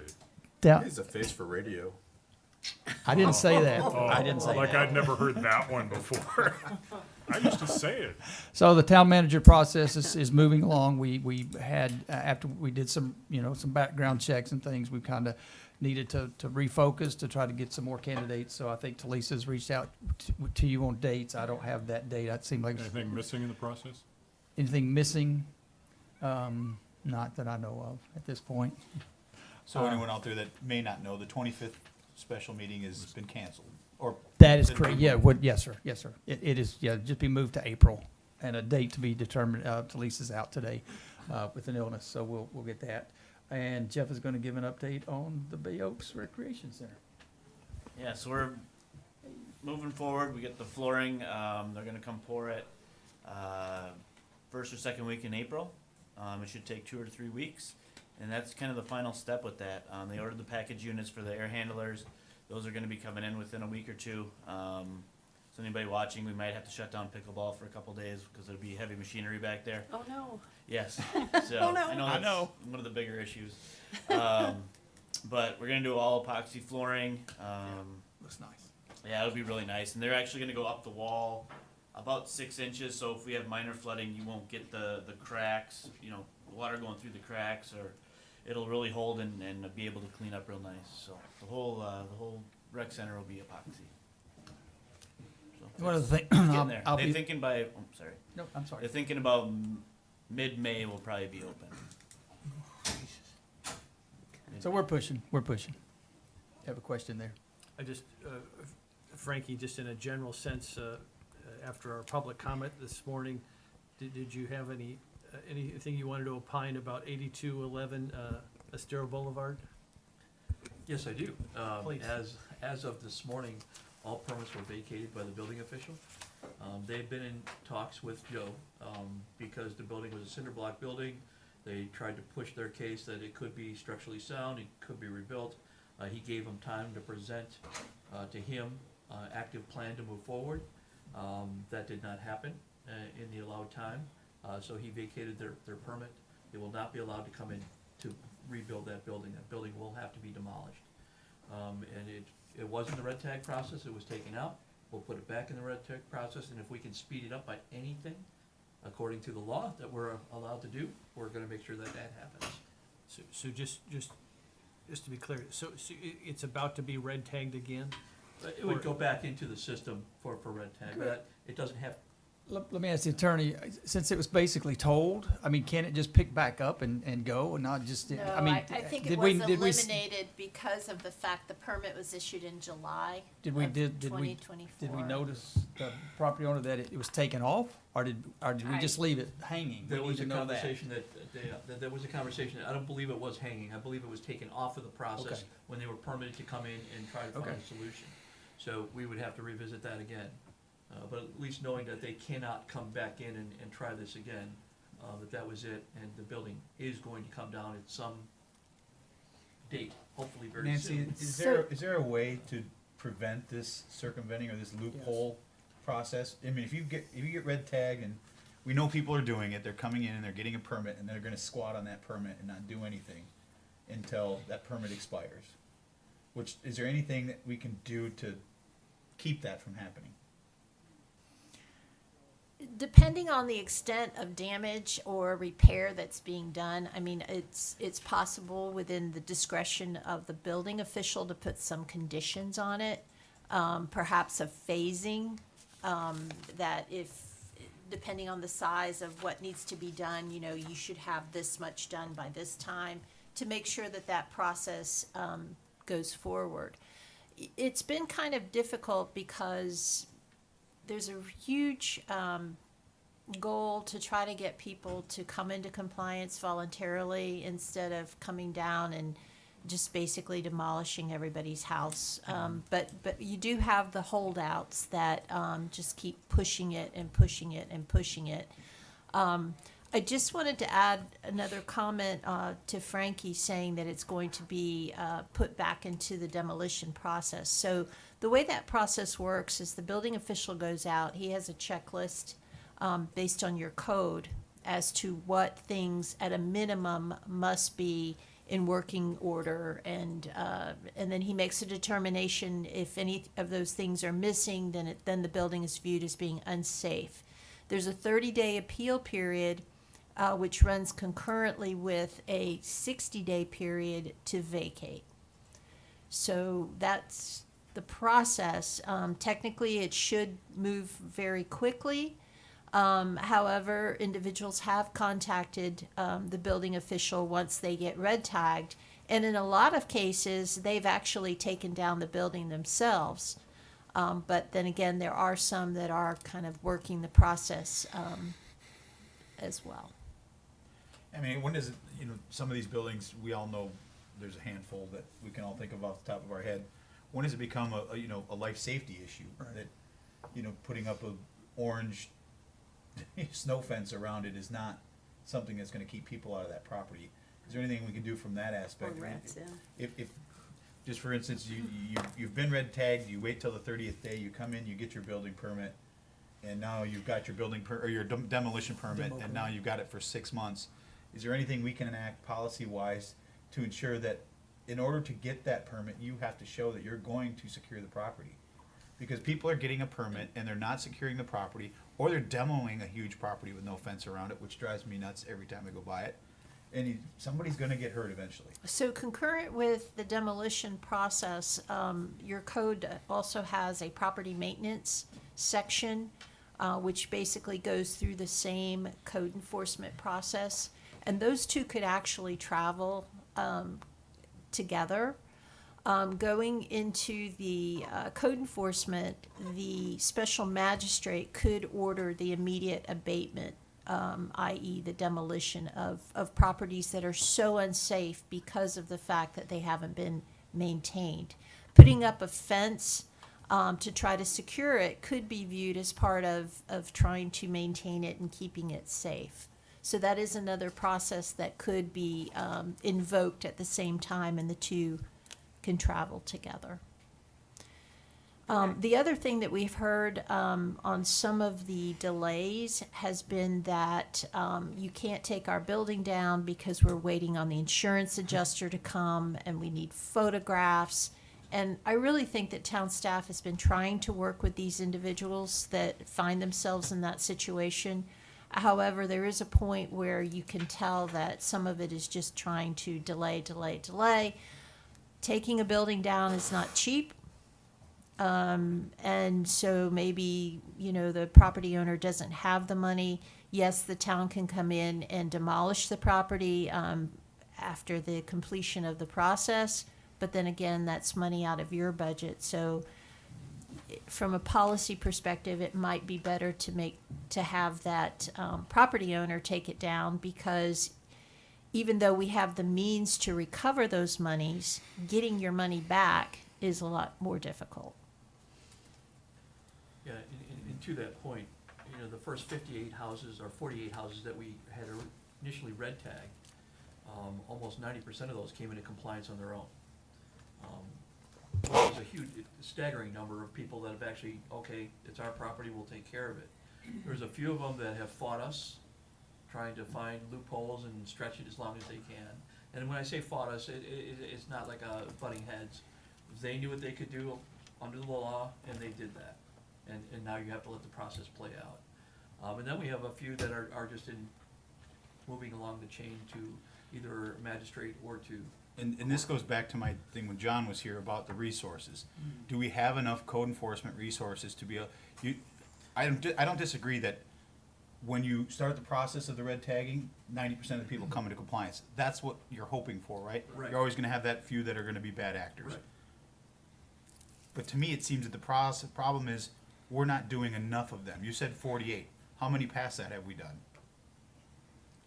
I think currently on our list, we have another 15 properties that are Again, borderline, more marginal, moving along through either the lane search process or still with the building official going down his checklist, making sure that he's secure in his findings. because our goal is to get people ultimately to come into compliance, do we have enough resources to be able to do it? I don't know that we do. I'm asking, do we have enough code enforcement? Do you need us to get more code enforcement? Can we find more code enforcement to be able to do specific? And that is the issue. So a lot of times what we do is our rangers are beach to bay. That was the whole reason to make them the rangers in with their new mission. So they've been helping code enforcement, looking for stuff. We just had another set of eyes go out and look for stuff recently.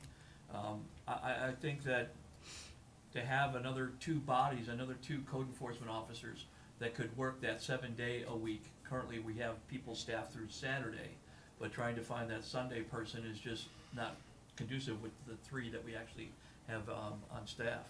I think that would be awesome, because we'd be able to have boots on the ground, always dealing with this. So basically, yes. Yes. I'll get with John, see if we can't get a couple more people just to Yeah. kind of attack some stuff, because I just, And to rotate it for I know. 7 days a week, because Yeah, everybody knows code is Correct. not here on Jacobs doesn't Sunday. do the code. So that's when the Well, if thing. they all didn't, kinds they of do things. now.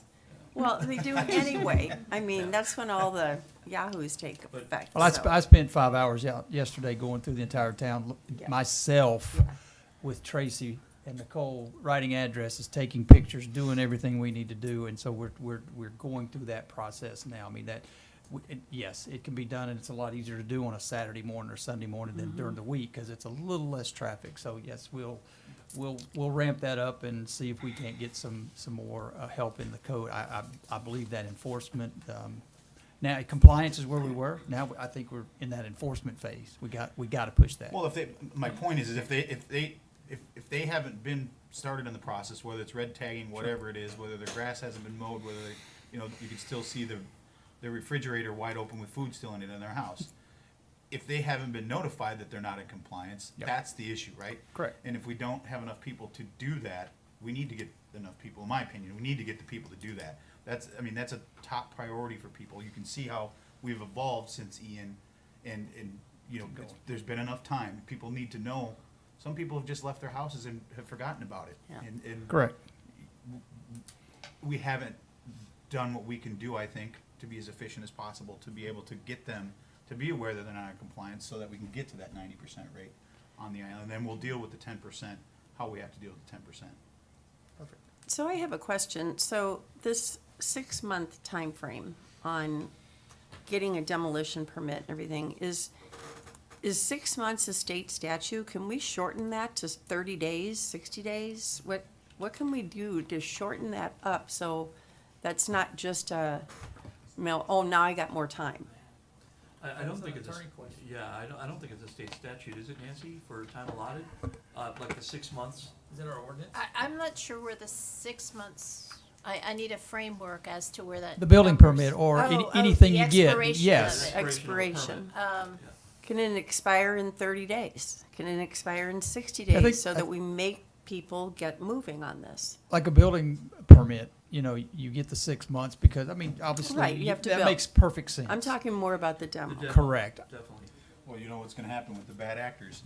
They're Yep. gonna find a way around it. What they're gonna do is, you change it to 30 days, they're gonna they're gonna get a contract with someone at that 30-day mark, and then they're either not gonna pay a deposit, or they're gonna stall it through the contractor side. Well, then we So can it has to take it go down. further than just coming in with a contract saying, I have a demolition contract, and then a year from now, they're still like, we have a demolition. And the contractor's just gonna say, they haven't paid me to come do the work. I'm not gonna do the Yep. work until I get the money. Yeah, I'm willing to work with Frankie and try to come up with some solutions. I didn't really know that game was being played because. That's what we just did with the once we- Fresh Catch property. We were ready to go, and he came and got a Yeah, permit, and we've been because allowing once- permit, and that's the one we're talking about, bottom line. Yeah. I'm ready to take it down. You just have to give me the go-ahead. Okay, we'll talk about Oh, it. can we vote on that? Well, I think it's a legal thing. It's a legal question, and taking it down has the costs. I don't know, Frankie. We if budgeted, you we- have we're some- ready to do that. Okay. And that's the one we're gonna put a lien on because it's just the way it is. If I people don't just pay need their to make taxes, sure it just that goes. we're protected as a town, Correct. with the authority to move forward. Because once we take a building down, it's irreparable harm and we'll end up in court. So I've got to make sure that everything is correct. Having a magistrate order that the building comes down is preferable, because that is a court order to take the building down. Good. That's what we need. Anything else, Andy? I'll be leaving this afternoon to travel to Tallahassee for a couple of days, so Mayor will be up there with me, and we're knocking on doors again. Money, Well, money, money, let's money. cover that real quick, Yes. because there has been a report out there that, or a certain reporter that's asking that, we've never discussed this, that Correct. council is aware that Andy and I are going to do these things. What? Yeah. What? And it- You Yeah. talk to us all the time. Well, I know. this certain reporter seems to think that it has never been discussed at a council meeting that we're up there lobbying on behalf of the town and who makes the decisions, and I just want it to be clear that everybody's aware that we're doing this. It's That's not true. that we're going up to Tallahassee or DC just because I actually we wanna get remember away. the vice mayor distinctly saying, good, you guys go, I don't want to go. So we have talked about this in public, and you just got to pay attention to catch I up. believe I piggybacked on that as well. Let me add just a bit of color on that, Andy. Having been a state legislator, having worked for a member of Congress, having been a lobbyist, I don't know if folks think this is some kind of a pleasure trip or a junket. It is not. And it is brutal, and it takes a lot of their time. The mayor makes a whopping $19,200 a year, and those are huge chunks of his time that he goes out there. Obviously, our town staff is paid, but they're working over the weekends, they're doing a lot of prep time, they're on the road. It's not, and you're sitting in a hallway most of the time waiting for your meeting to start, and you're going between meeting to meeting. This is, and if you look at the return on the investment that these folks have gotten for the town, in terms of appropriations, in terms of potential help with FEMA resolution, I mean, the return on this investment is about as good as you're gonna get. And so, I don't have a lot of time for folks who denounce this effort. Prior to Ian, we had minimal presence at the state level and minimal presence at the DC level.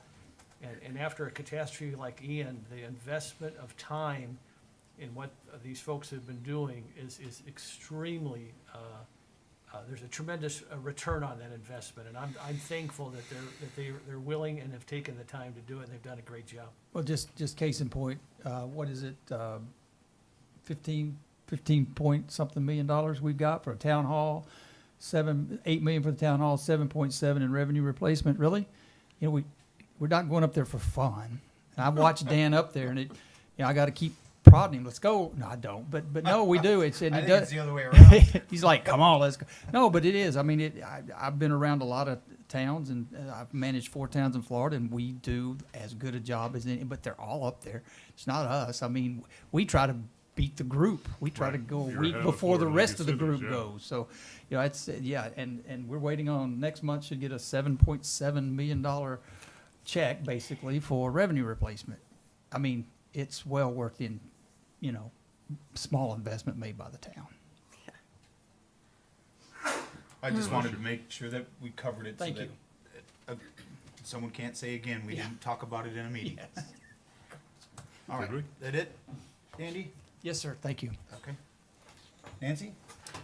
I just gave you the, before the meeting started, you each received a copy of the final reading and public hearing agenda materials from June the 5th. This talks about the parallelogram lot, and it's just to refresh your memory on the issue, that's all. Well, I think that Miramar, there was a couple of concerning things that they said in public comment, that we're not getting back to them. If they're, I have not been to the site, I've driven by it, but I haven't specifically stopped at it, that they're referring to. If in fact it isn't supposed to be where it is, have we been there to vet that? Has Joe looked at it? Yes. I don't know if John knows anything about this No, yes. particular So property. After the meeting, when they first expressed it, that very day, we had Joe Speck go out there. We had Joe Speck pull the building plans and go over the plans versus where they were proposing to build.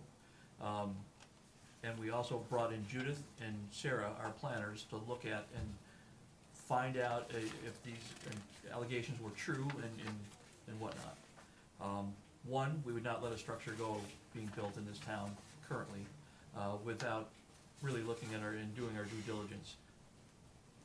Every once in a while, one does kind of catch up and smack you in the side of the head. This one here, we actually went out and looked at it, and the proposed part that's sticking out, which seems to be the point of contention, is part of the upper deck, is sticking out roughly about 8 feet past the property line. 1/3 of that deck, not the entire deck, one corner, because of the way it's situated on the lot, would be over what the other houses on the sight line for the other houses on that. And I'm assuming it has a piling supporting that corner. That is correct, and I'm confident in our building official going out there and our 2 chief planners, both from Sarah's side and from Judith's side, saying that everything looks fine, everything is according to plan, that we're okay with it. Well, if it's okay with my fellow council members, I'd like to direct staff to set up a meeting We definitely with Joe will. Speck, with our planners, if John needs to be there, to let them know at least, walk through, because they seem to think the opposite,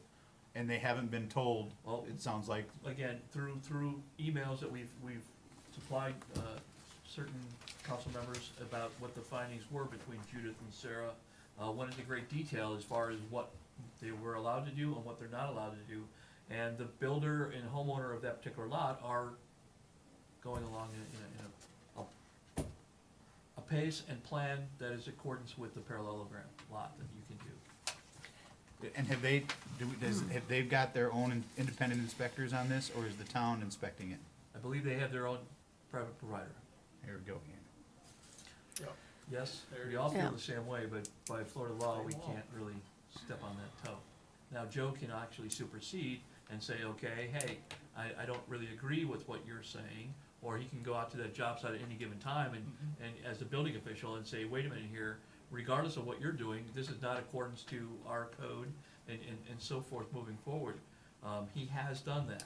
He has been out to the site. He will continue to go out to the site as they continue construction. When he went out there, they basically had some flooring. Well, and again, he's the only one in staff that can make that determination, but My bigger concern is we've worked very hard as a town to make communication a number one thing. And over the last month, it seems we've been getting emails and people coming here saying they're not getting any follow through. And that's concerning because I don't want to go backwards. Personally, I don't want to go back to where we were. So if it's something that we can make a change to make sure that we're getting back, they were obviously very passionate. They live on that street. They're concerned about safety. If we have to involve the fire district to see if the fire district have an issue, I just want to make sure that their concerns are addressed, that they are doing what they're supposed to be doing, and because of whether it's a policy change that we made or we didn't make, but as long as they're doing what they're supposed to do, that should be communicated to them, and to not get emails or phone calls back or a meeting scheduled, that just can't happen. I will personally reach out to them today, and I'll set up a meeting with our building official, our planners, and I will reach out to the fire district as well, sir. Would you also email us that information and then a follow-up after the meeting, please? Yes, sir. Thank you. You know, one of the things I looked at this handout, you know, originally Homebound had brought this to our attention. I'm not familiar at all with Everglades construction. First I heard it, no. But if you look at the one page, sites affected by parallelogram-shaped lots, the two highest on here are Fairweather and Miramar. Miramar has 32 lots that are affected by this, and I don't know how many of those 32 are being rebuilt, but I do know when you drive down Miramar, there's barely room for two cars right now to pass each other. It's a really, really skinny street. And then The town manager he said he was out doing his, I happened to be going down Miramar, he was coming in, we could barely I had to get in a driveway. I know. Yeah. So then when you talk about a house not having a driveway, not having parking, you know, maybe we need to look at this and say, hey, you know, the width of the street has to be such and such feet in order for this to apply, or something. I don't know. Well, that and, well, But- what was concerning to me in their comment was the 40%. Is it in fact over the 40%? Right. If so, I don't remember a specific one on Miramar coming for the LPA and council to ask for. I haven't seen anything. No, not that variance. I recall either. Haven't seen So anything. that, I mean, that's, Especially one again, that's this being is where built I think currently. this could have been Right. handled, not in where we're handling it now, but Yeah. in a simple follow-up phone call saying, have we addressed all of your issues? If not, let's figure them out, because they obviously don't feel that they've been represented well, and I want to make sure that we don't have that continue to happen. Yes. Thank you. Anything else, Nancy? No, sir. Okay. Council member items, Councilor King. Those took care of the Estero and the Knights issues were taken care of with me, thank you. Vice Mayor. Nothing additional. Councilor Woodson. Nothing for me. Councilor Stafford. I have one quick question. Based on the M&P meeting last week, when are we going to notice the charter review? I'll work with Nicole early this week and get it out. Okay. And are we gonna work out, if I don't mind piggybacking on yours, Scott, because I was gonna ask the same thing. We've already had people reach out that are interested in applying for that. Are we gonna have a form similar to the other committees that they can go online and get? We're I just- know I directed one to you already, but person that was interested. Correct. We're going to just adjust the committee application we have now just for that, make sure Okay. the resume's attached, because that's what you, as a council, directed us, just like audit and LPA, that includes a resume attached to it, so. Okay. We'll just, change our form around just a little bit. Okay. And that should follow your same appointment process, and as I think was pointed out at the M&P, that you might have people serving on other committees that want to also serve on the charter review, and then you would have to take a vote to allow that. And we did say that charter committee is 5 people? Correct. By, To- right, I think by charter. by charter. By charter, 5 people plus attorney plus, or a total of 5. A total of 5 committee members. That's The attorneys usually, well, will be there. The Yeah. clerk is usually in attendance, and a council liaison. But they're not part of the committee. So what I'm Not saying voting. is, Correct. no, what I'm saying is there's 5 people from the community that will go on that committee. Correct. Okay. Anything else, Scott? No, that's it. Thank you. All mine was already covered, so. With that, is there a motion to adjourn? Jitterbug, let's go, move to adjourn. All right, I'll second. Anybody opposed? We are adjourned at 11:09. Wham.